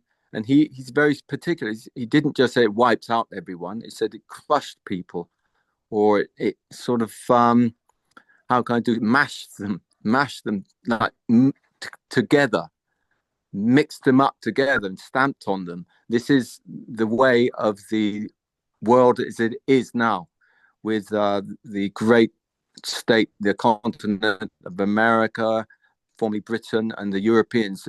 They tend to destroy cultures. They tear down borders and fences, and genetically as well, through intermarriage and through ideas epistemologically as well. And this is how they spread this idea. It's Canaanitism. It's not Christianity. It's not Western. It's Canaanitism. As I said, the genesis of this idea, I'm going to call it an opiate, because it gives people a sense of euphoria. You ask any young Jew coming out of New York and going to him, he feels he's euphoric. He's doing a Paul Newman. Do you see? He might even look like him. Blue eyes. Do you see it? So that's the problem. It formerly was, yes, it was Islam. They were filled with a fervor and a zeal to spread Islam, and they spread out to the gates of Spain, right up to Venice or Vienna. So it's whoever has got the zeal and the passion, they're the ones driving the bus. It doesn't mean they will continue. So behind them is what I would call not the British, not the remains of the British Empire, but something that's been there a long, long time, about the City of London. So the City of London, Maureen, if you remember, we were overlooking the City of London, and that Moffat, that sign came with the rainbow moving across the City of London, which I took as a sign that its time is come. So the City of London is the driving seat for the current world as it is. There's not one throughout the Commonwealth. There's not one nation that has got full sovereignty without the British still retaining basically sovereign links with that country, whether it's Cyprus, Kenya, and Pakistan, and India, and the African states, and yes, the state of Israel.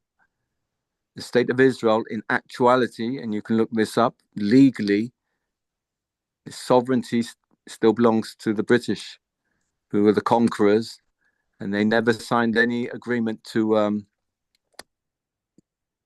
break and to allow the Zionists, as they were, to have total freedom of action. You can have independence. We will withdraw from the mandate, but we still have sovereign power over you. We granted you a land, not the land in the Balfour Agreement, a land, a homeland for the Jewish people, not the, do you see? So this is how it is. It's very deep, very dark, and a lot of people have lost their lives, obviously. Trying to reveal, I've listened very carefully to each person, and as I said, we all have something in common. There's something terrible going on, and we are dealing with this, and I mean literally active. We're not just giving an academic idea, but my wife and I are actually going to court. We're taking on one of the big boys, the Children's Society, over abductions of children, which we've been told was going on for hundreds of years, 150 years since its inception, and its sister organization, the CMJ, the Christian Mission to the Jews, which was formerly another name, the Christian Mission for spreading Christianity to the Jews, which was based in Old Jerusalem. It was their doctrine or their mission to patronize very poor indigent Jewish families, allow their children to be educated in their places of education, in schools, be fed, clothed, similar to what happened in the reform schools in Canada. And from time to time, children would go missing.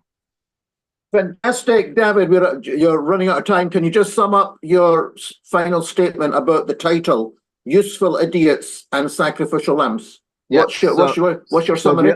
The sum total is, the sum of the matter is, so the Zionists regard the Christians as useful idiots.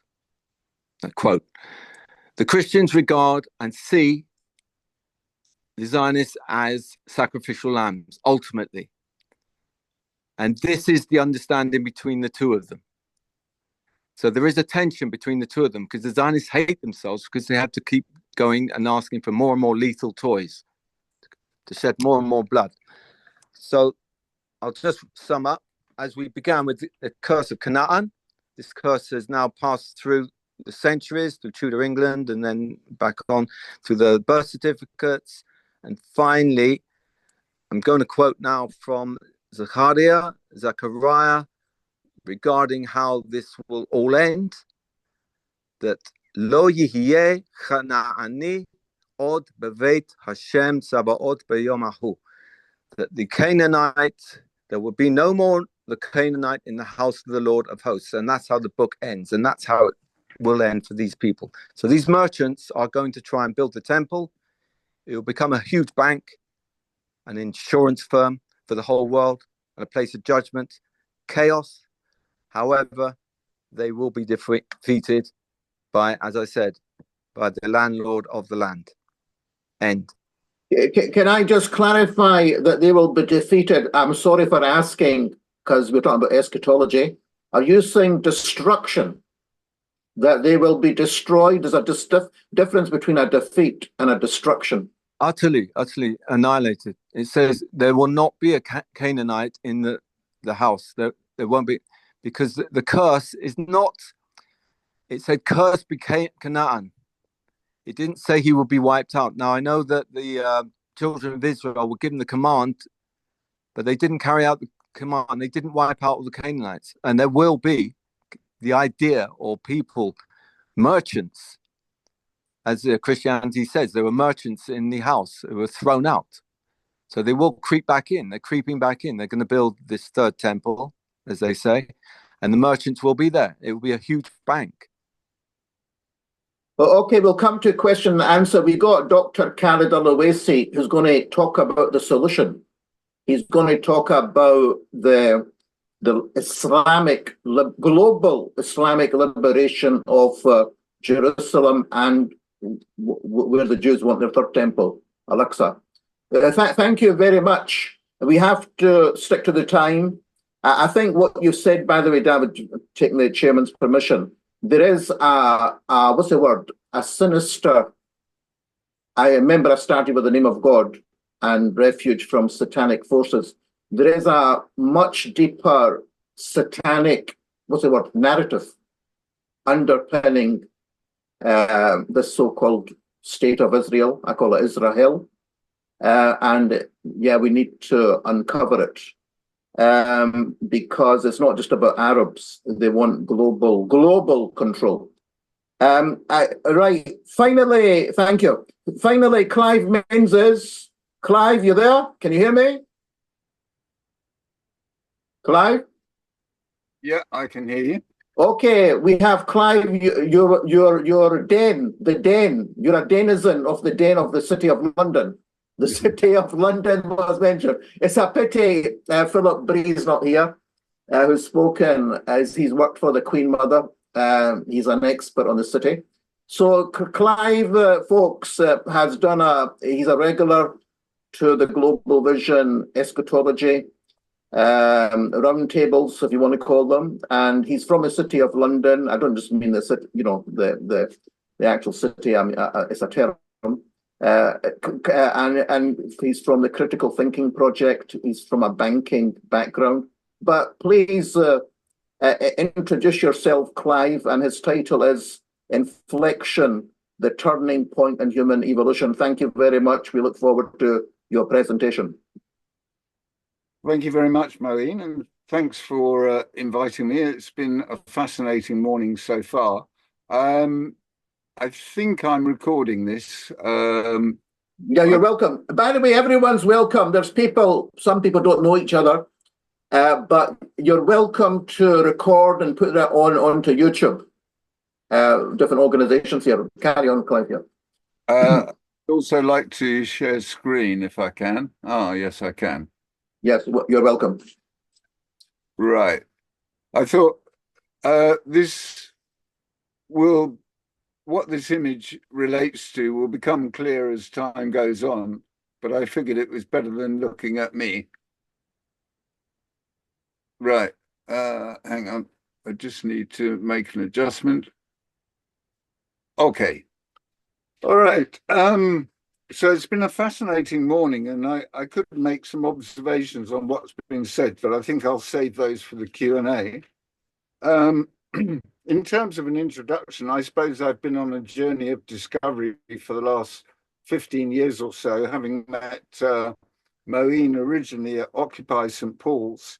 We formed a close relationship, and I've also appeared on his television channels. Essentially, the work that I've been doing is trying to discover how the world works, or discovering how the world works, and sharing what I learn as we go along. I think Baba Yunus mentioned Islamic economics as being a way out of our current tragedy.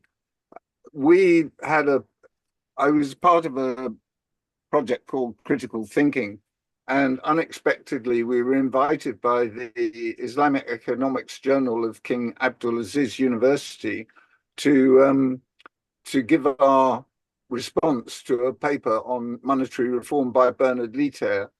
And I put the link in the chat earlier.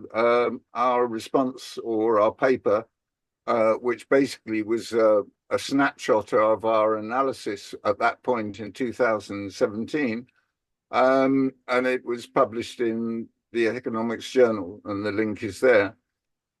Essentially, what that paper exposed was three fundamental flaws in our political economy. The idea of institutional hierarchy.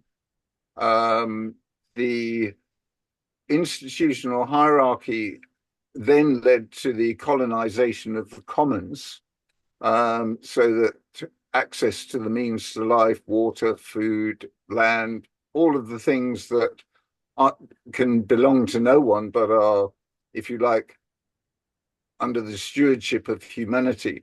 You were rationed, you were denied free access. And all of this has been facilitated by money. And in that paper, we talk about usury, as Baba Yunus did.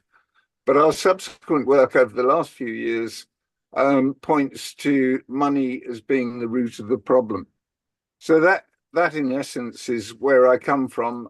In recent years, I've also become far more spiritually aware, and I think there is a spiritual dimension to our existence which is possibly even more important than the logistical workings of the economic system, if you like. So what do I refer to when I talk about an inflection point? Basically, we are coming out of a paradigm which has been highly detrimental for humanity. Prior to the adoption of money some 2,500, 3,000 years ago, as a way of organizing ourselves, we didn't live by barter. That's another myth put around by Adam Smith and other acolytes of the sort of financial establishment. We lived much as we do in families and small groups, even today. And the reason this image is up there is the basis of organization is value. And value has two elemental components: somebody's need and somebody's capacity. Without a need, a productive capacity is of no value. And without capacity, a need has no value, or it cannot be valued because it's not fulfilled. So it's essential to bear in mind that we, under the current system, have a very different orientation of need and value, which I'll come on to. So in addition to in the family and small groups having needs and capacities, we have intimate knowledge, granular knowledge of all the members of the community, their relationships, their wisdom, knowledge. And essentially, such a community thrives on love, which is in line with universal or God's law. And so that is the means by which we thrived and prospered as small communities until the adoption of money. Because whilst that methodology was highly successful within a small group, it was impossible to extend it beyond the boundaries of the community, as it were.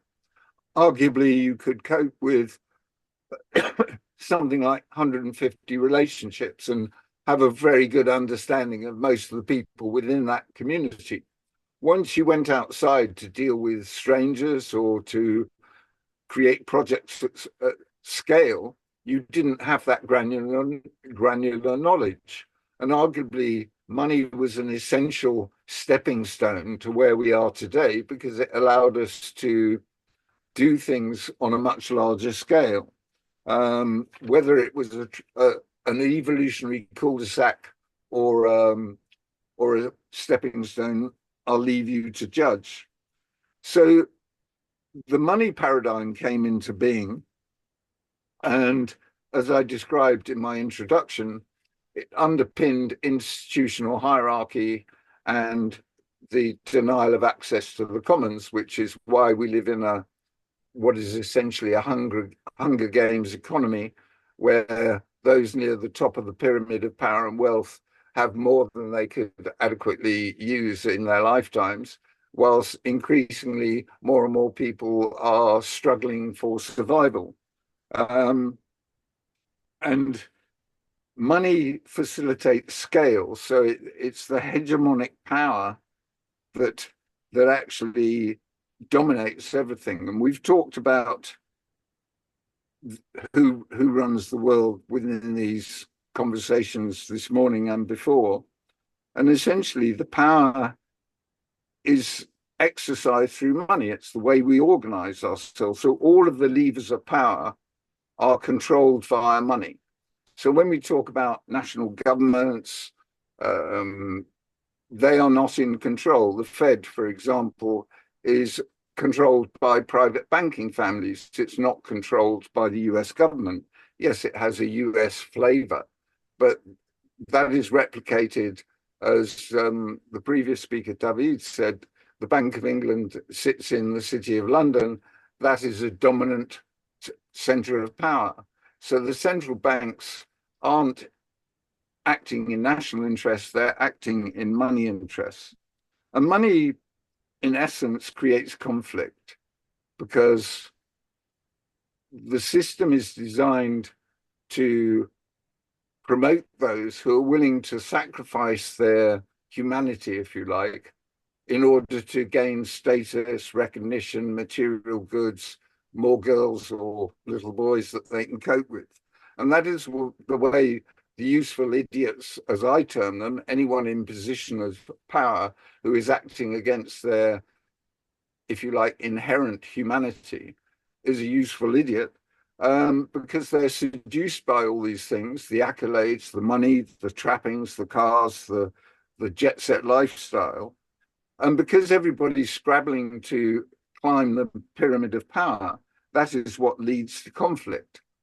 And so the competitive element of our current means of organization is completely inimical or in opposition to what the universe runs on. It runs on love. And when we talk about the colonization of the levers of power, and there's plenty of evidence to substantiate this. So the levers of power constitute the military, intelligence, media, academic complex, if you like, NGOs, religions, governments, almost any institutional body that you point to, particularly international bodies such as the UN, World Bank, IMF, all of these are controlled. But the main means of control of humanity that has, if you like, come to supremacy has been influence of the mind through media, academia, but through all sorts of psychological warfare using imagery, symbology. This has been going on since the turn of the 20th century when Edward Bernays, Sigmund Freud's nephew, wrote the book Propaganda. And I won't go into the detail of that, but it's a fascinating history of itself, the way that we've been, if you like, orchestrated into functioning as consumers and producers rather than living as real human beings. And possibly an important starting point for understanding that is a BBC documentary, Century of the Self, which is available on the internet. So what we live under is also a system that likes to divide, to categorize, to set people against each other, because as long as we're fighting the other or arguing with the other, we're not really focusing on what's really going on, in that there is a higher power that is orchestrating things. And one of the great sort of 20th century tricks was to sort of set off capitalism and socialism against each other. That, you know, in effect, socialism was for the people, for the common people, for the good of the common people. And capitalism was for those who felt that there was some sort of, divine right to own, to exploit, and to become monetarily successful. Well, they're both a form of self-exploitation, because there are many people who've been successful in business who've suffered personal anxiety, family trauma, divorce, etc., and they sacrifice most of their lives to climbing the greasy pole of power and wealth. And similarly, on the other side, where you have institutionalized socialism with unions and all the rest of it, it's tapping into the human innate altruism that likes to, because we're all most of us are basically well disposed towards our fellow man and don't want to see other people suffer. So socialism taps into that, but again, it's corrupted and manipulated to create this system of self-exploitation. So when I talk about paradigms, what is the paradigm shift that is taking place? And you can look at this paradigm shift in structural terms. You can look at it in human terms at grassroots level, and I see a lot of this in all the work and the groups that I've been involved in. But more importantly, there is a divine overarching shift in energy, if you like, a rising of energy. In Hinduism, they talk about Kali Yuga, which we're moving out of. In astrology, we're moving from the age of Pisces into the age of Aquarius. But more generally speaking, there is a spiritual rising, which one is beginning to sense. Certainly I have felt it over the last few years, particularly as people's awareness of the iniquities and the criminality of the system under which they live. And people are increasingly reducing their reliance on the system and working to live as far as they can by universal law, which is love thy neighbor as thyself. And who is thy neighbor? It is everybody, really, as we learn from Jesus and the Good Samaritan. So in attempting to describe this paradigm shift, I'm going to talk about the logistical elements thereof, or the structural elements, but I don't think we should ignore that at grassroots level, there are many people who are looking for alternatives to the NHS healthcare system, which is, unlike its title, is nothing to do with healthcare. It's a sickness and disability industry. It may be populated by many sincere and well-meaning people, but it's a toxic environment. And I suppose when we talk about this idea of a paradigm shift, the major shift is at a structural level. And it's come about through this limitation, or this previous limitation, that we had to be able to understand the needs, capacities, wisdom, relationships, transactions of all the people within our community, because we could do it within a small scale, but we could never do it with anyone anywhere. That has all changed with the invention of the microcircuits, printed circuits, and through that, the gradual miniaturization and the ubiquitousness, if you like, of the internet and all the tools that go with it.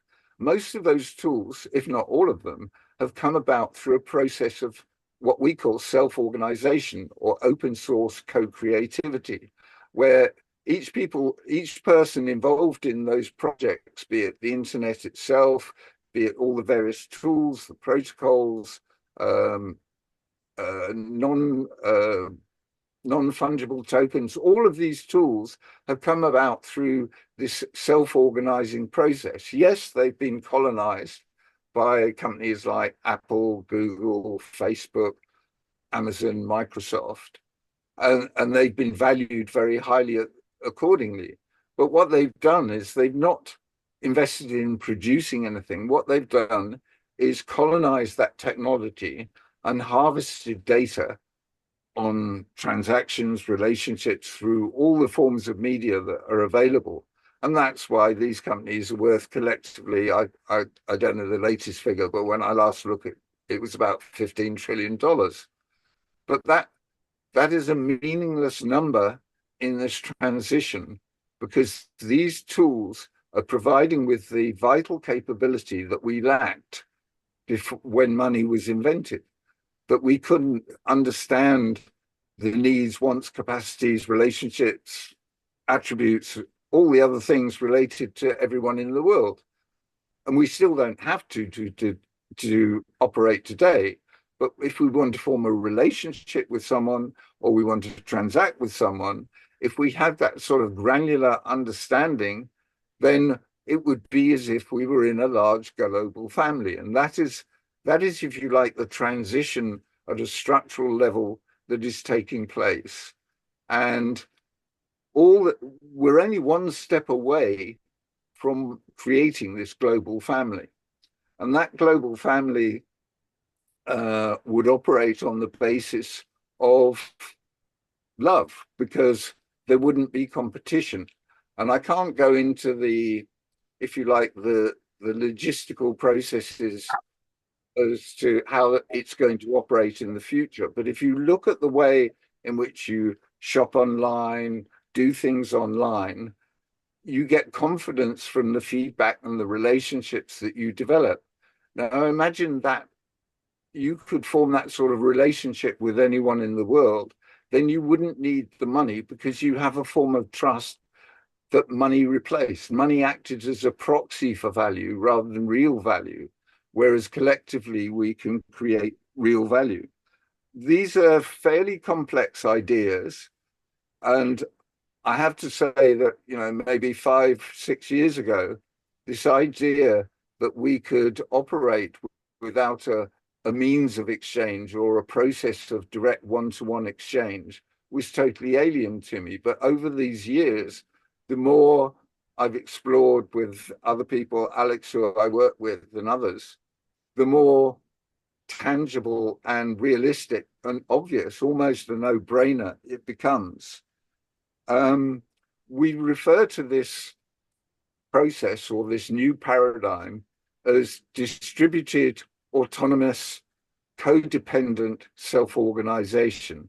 And an acronym is DAXO for short. So the methods are the self-organization method that is validated by the open source movement that created the very tools by which this can be accomplished. It is in essence distributed as development of the internet took place all over the world. It didn't occur in one particular place. Yes, there were centers like Silicon Valley and elsewhere, but people were working all over the world on these projects, common projects in which they had an interest.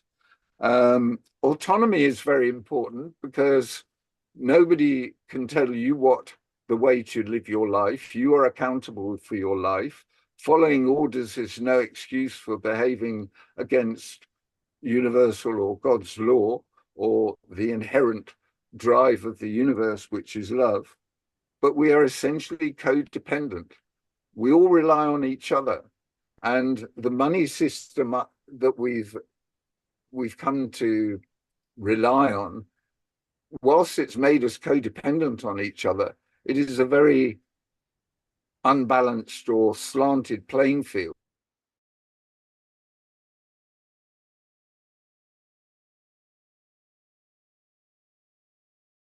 Self-exploitation.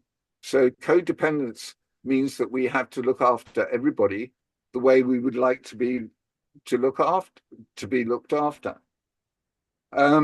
So this is all very well, and I can see this transition both at a grassroots level, a spiritual level, and at a structural level. But what we're witnessing is the death of the old system. And the chaos, death, and destruction that we've experienced over the last, well, you could argue since we adopted money, but I would say that the 20th century was pretty bloody with 2 world wars and 2 major revolutions and many losses of life. But I think the structure, or those serving the structure with their satanic and selfish inclinations, basically lost the plot around the turn of this century with the launch of the false flag terror attack on the 2 world towers, which is a graphical demonstration of power, which was used in many ways to colonize people's minds to get them to sign up to this idea that there was another that needed to be killed, whether it was in Afghanistan, Iraq, Libya, Syria, Iran, which has been in the crosshairs for goodness knows how long. So all of these wars that we're experiencing in Ukraine and elsewhere, where if we remember when the Soviet Union fell and the East Berlin Wall came down, there was a tacit understanding and an explicit understanding that the EU and NATO would not progress any further to the east. And contrary to what was agreed, that has taken place wholesale. And this war in Ukraine is another manifestation of this dying system. War starts with false flag attacks in the Maidan and the $5 billion that US invested in regime change. And the regime that followed then sought to persecute all of the Eastern Russian, Ukrainian speakers. And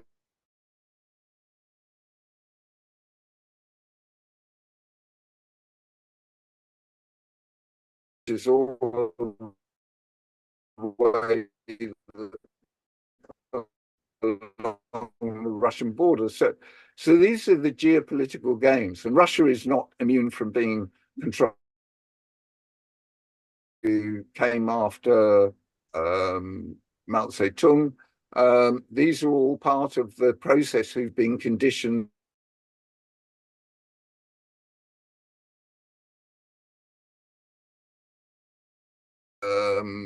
was part of Yale University in China.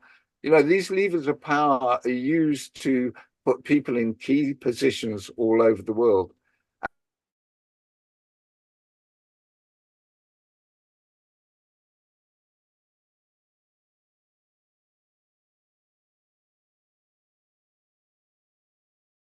This is an inevitable necessity that the repetitive, abusive, what's that? All right. I think it does it in 30-minute chunks. How long have I got, Ian? I don't have to... What's the time? Yeah, I mean, we're relaxed because in the afternoon, there's one less speaker, so I'm letting everyone have their... You've got another five odd minutes? Yeah, okay. So one of the things, and I'm going to give you, to relieve you from the boredom of looking at one image, I thought I'd give you another image to look at. One of the things that Alex Nikolov, who I work with and have produced a lot of papers, and we've worked with something called the Digital Currency Global Initiative involving World Bank, EU, and the UK Bank of England, many central banks, and players in the financial markets, crypto, etc. One of the things that we've been arguing for, having sort of arrived at this understanding that we can create a new way of organizing and handling value directly rather than via the proxy of money, is that we need a bridge to mitigate the worst effects of what we're going through in terms of a transition. So economic collapse is almost a no-brainer. We've been in a slow motion train crash probably since the last financial crisis because the problem was never addressed. And arguably the problems that manifested itself in the 2008 global financial crisis are even worse today.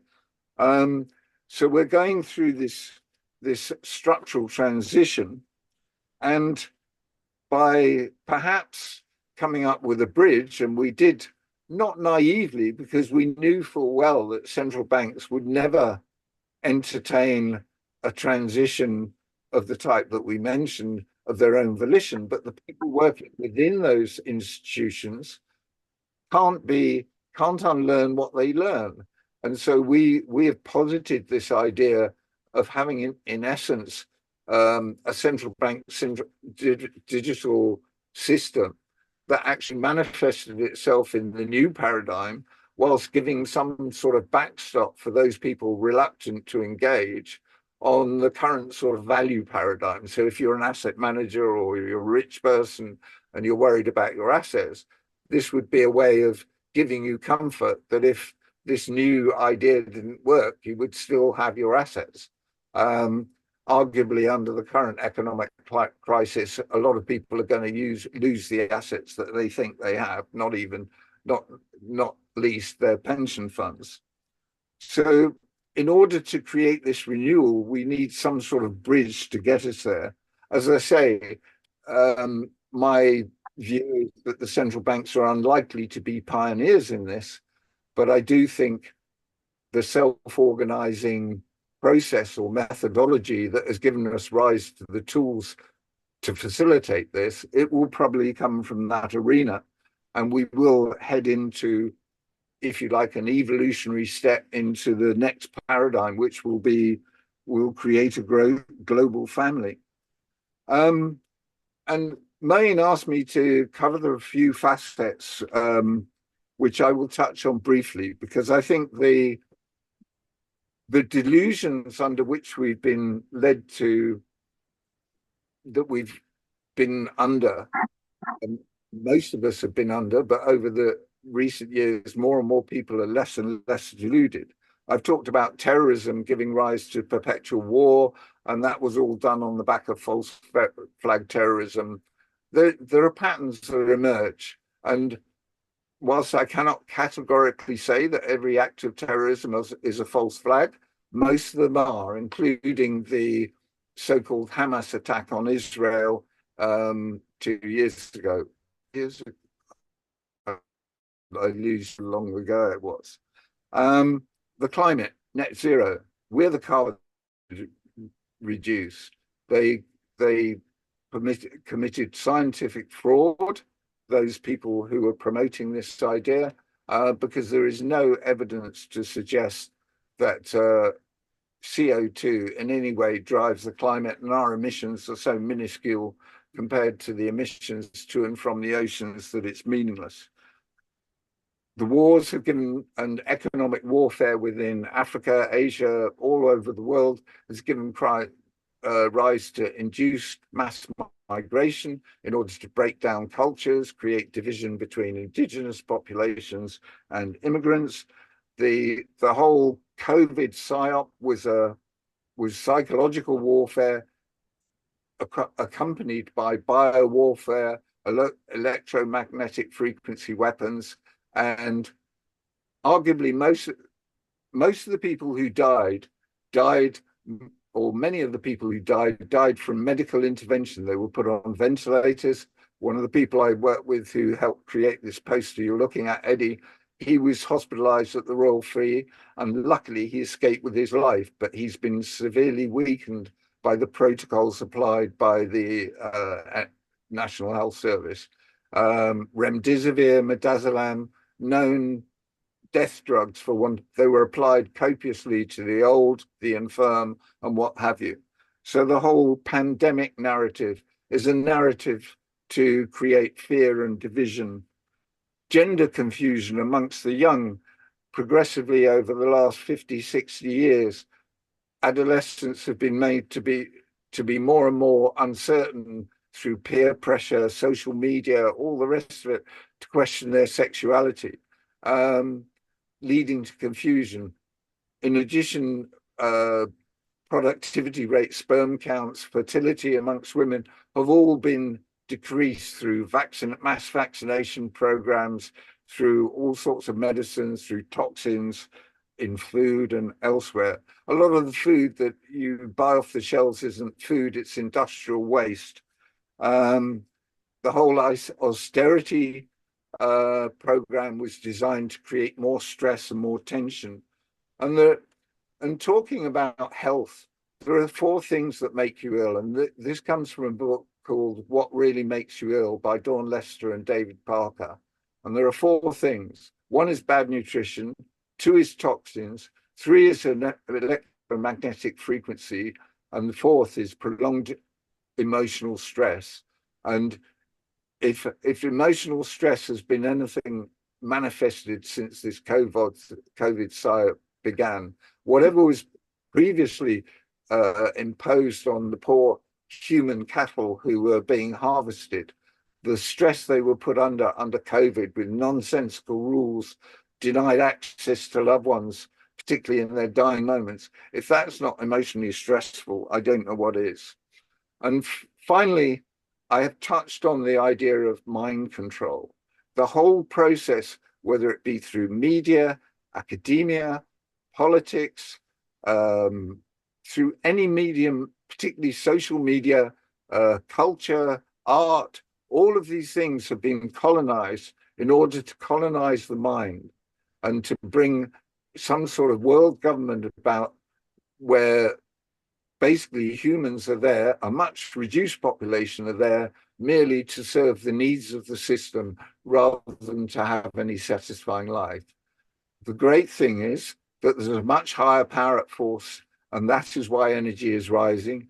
That is why we have the tools available, and that is why people increasingly are turning their backs on authority in order to live a fulfilling life as a human being.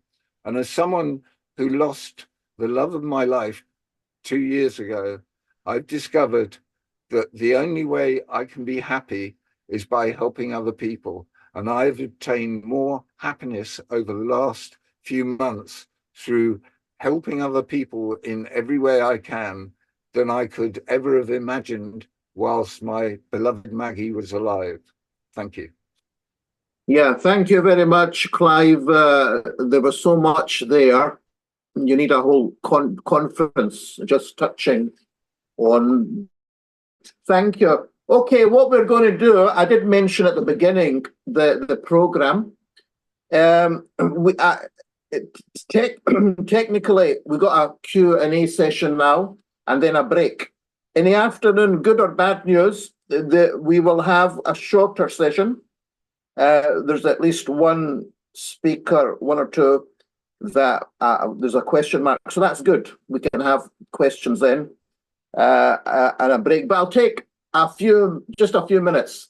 Anyone, those who are guests even, are welcome. It's only fair because people will be listening to heavy stuff. Has anyone got a question? They can unmute themselves. James is there. I know he always has a lot to say. Don't say a lot. Just ask questions just now. Or Mary. Any of the speakers or the attendees, or does everyone want a break? It's up to you. Any urgent questions by anyone? I think I'd like a break. Yeah, I think you're right. It's heavy. We've done a lot of heavy stuff. Okay, how long do we have the break? 30 minutes or 60 minutes? Any stroke? Whatever you think, Maureen. What's the time just now? Let me check. But I can promise you, I think the afternoon session, we got some of the speakers here already, but I think it will be shorter. Right, the time is in Istanbul 3:51. Let's say 4. Shall we make it about 40 minutes? Sure. Yeah. Well, what's the time in London? Just to get my mind clear again. 10 to 2, Maureen. What did you say? 2. 10 to 2. 10 to 2. So Yeah. that means 2:30, yeah? 2:30 London time. Yeah. 2:50. No, 1:50. No, Yeah, come back at 2:30. Yeah. Sorry. Yeah, 2:30. Okay. Thank you. Thank you. By the way, all the speakers, great presentations. And yeah, in the afternoon, it's going to be quite amazing also. Okay, thank you. See you at 2:30, 4:30 Turkish time, 2:30 British time. Thank you. So down there. That's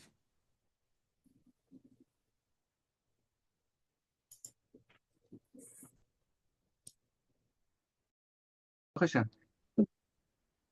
Good. What I'm going to do, there's a question mark on 1 or 2 speakers, yeah? Okay. Plus, we got a new one, Dr. Khaled Awesi, brilliant, yeah? That's going to be very, I think he's got an organization like you. He actually teaches, yeah? Lectures at the university in Ankara. Okay. But he's also got an organization like Al Sadiqeen that specializes on Jerusalem. Jerusalem studies globally, so he's all over the place. So what hello, who's this? Dr. Ahmed Abubakar. I'm hearing you. Oh yeah. So sorry. No, I'm just speaking to the next speaker. Okay. So basically, Rabbi Ben Abramson, if you're happy, we can kick off with you. Is that all right? Sure. Yeah. And the reason is that Ayman Zaidan, who was going to speak on Resistance Philistine, he's got a international advocacy organization on, Palestine. Okay. But I don't know where he is, so I can't comment. Yeah. And I've sent him a text, so that's fine with me.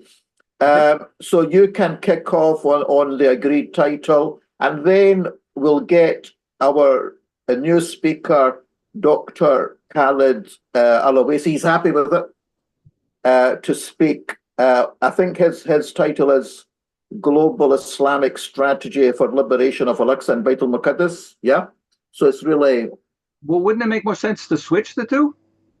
Which one do you think? Which one? I mean, I'm open-minded. Which way do you suggest? Do you want him to go first, or do you want to go? I think it make more sense because I'm presenting my what my thing is as a solution between two different ideas, and it would make more sense to present the one idea before you present a merging of the two ideas. Right. Oh, okay, that's fine with me. I'm open-minded because this session's quite heavy. Yeah, you know what I mean. Yeah. We're looking at the current situation and future. So basically, that's fine. I'm sure you'll agree. And he's, by the way, he's Palestinian. Yeah. I'll be Maybe open. I met him. Maybe I met him. I don't know, but I'll be open with you to get a Palestinian expert to speak on this event. A lot of them have shied away, to be quite frank. I don't want to go into details. So it's good we got someone like him. And then we do have a Pakistani expert. We were meant to have two about, basically India, Pakistan, and the Holy Land from an eschatological and geopolitical angle. One, I don't know where he is, but the other one is there. He's in Geneva, Dr. Muzammal, and he wants to speak on his Zionist Hindutva nexus. He will be joining us. But probably after you and Dr. Khalid, okay? Mm-hmm. So that's definitely three speakers lined up, and so we'll have a healthy Q&A, yeah? The American Imam, I mean, a lot of these guys are funny. I don't know where on earth he is. He came last time. He's quite high profile, but they ought to get their communication better, honestly. Because they are also academics, and the communication should be better. Okay, so we'll just wait just a few moments for Dr. Khalid and see where he is. Dr. Khalid, are you there? Yeah, he will be there, but not, yeah. But by the way, everyone, welcome back again. Welcome to the second, get my trumpet out, the second session of Global Vision 2009 Virtual Eschatology Conference on entering the final stages of end times. I did clarify with Dr. Khalid, when we are talking about end times, we're not talking about the day, when the whole world collapses, and day of judgment. We think this period that we have entered is pivotal.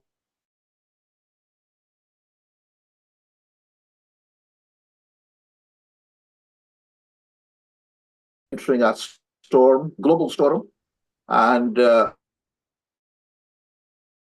it's getting through the storm. And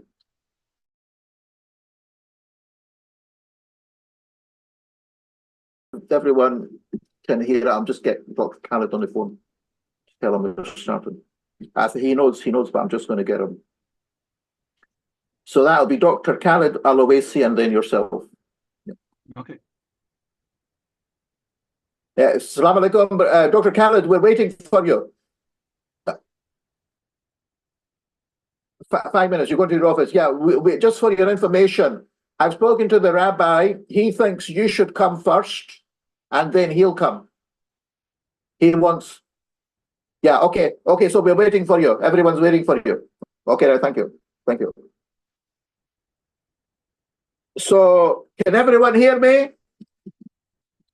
Yeah, so guys, and fellow searchers of truth and end times, just to let you know, the program is some dramatic change. In end times, I suppose we got to expect the unexpected, yeah? Good and bad news. One or two speakers, I don't know where they are. They've got into occultation, or maybe they've been caught up with emergencies. Who knows? One from Pakistan might be actually with the India-Pakistan, what you call, crisis. So that might be the reason. I can't comment about others. But basically what we're going to do, we're going to get to, I think,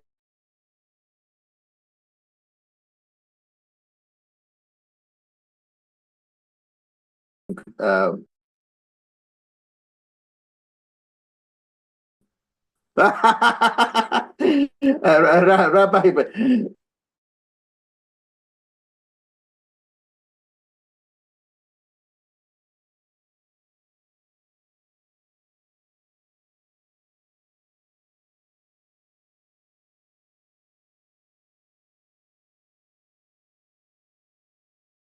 not spending a lot of time on the context. yeah. I mean, Well, okay, it doesn't matter. Both are going to Okay. be, what's the word, complementary.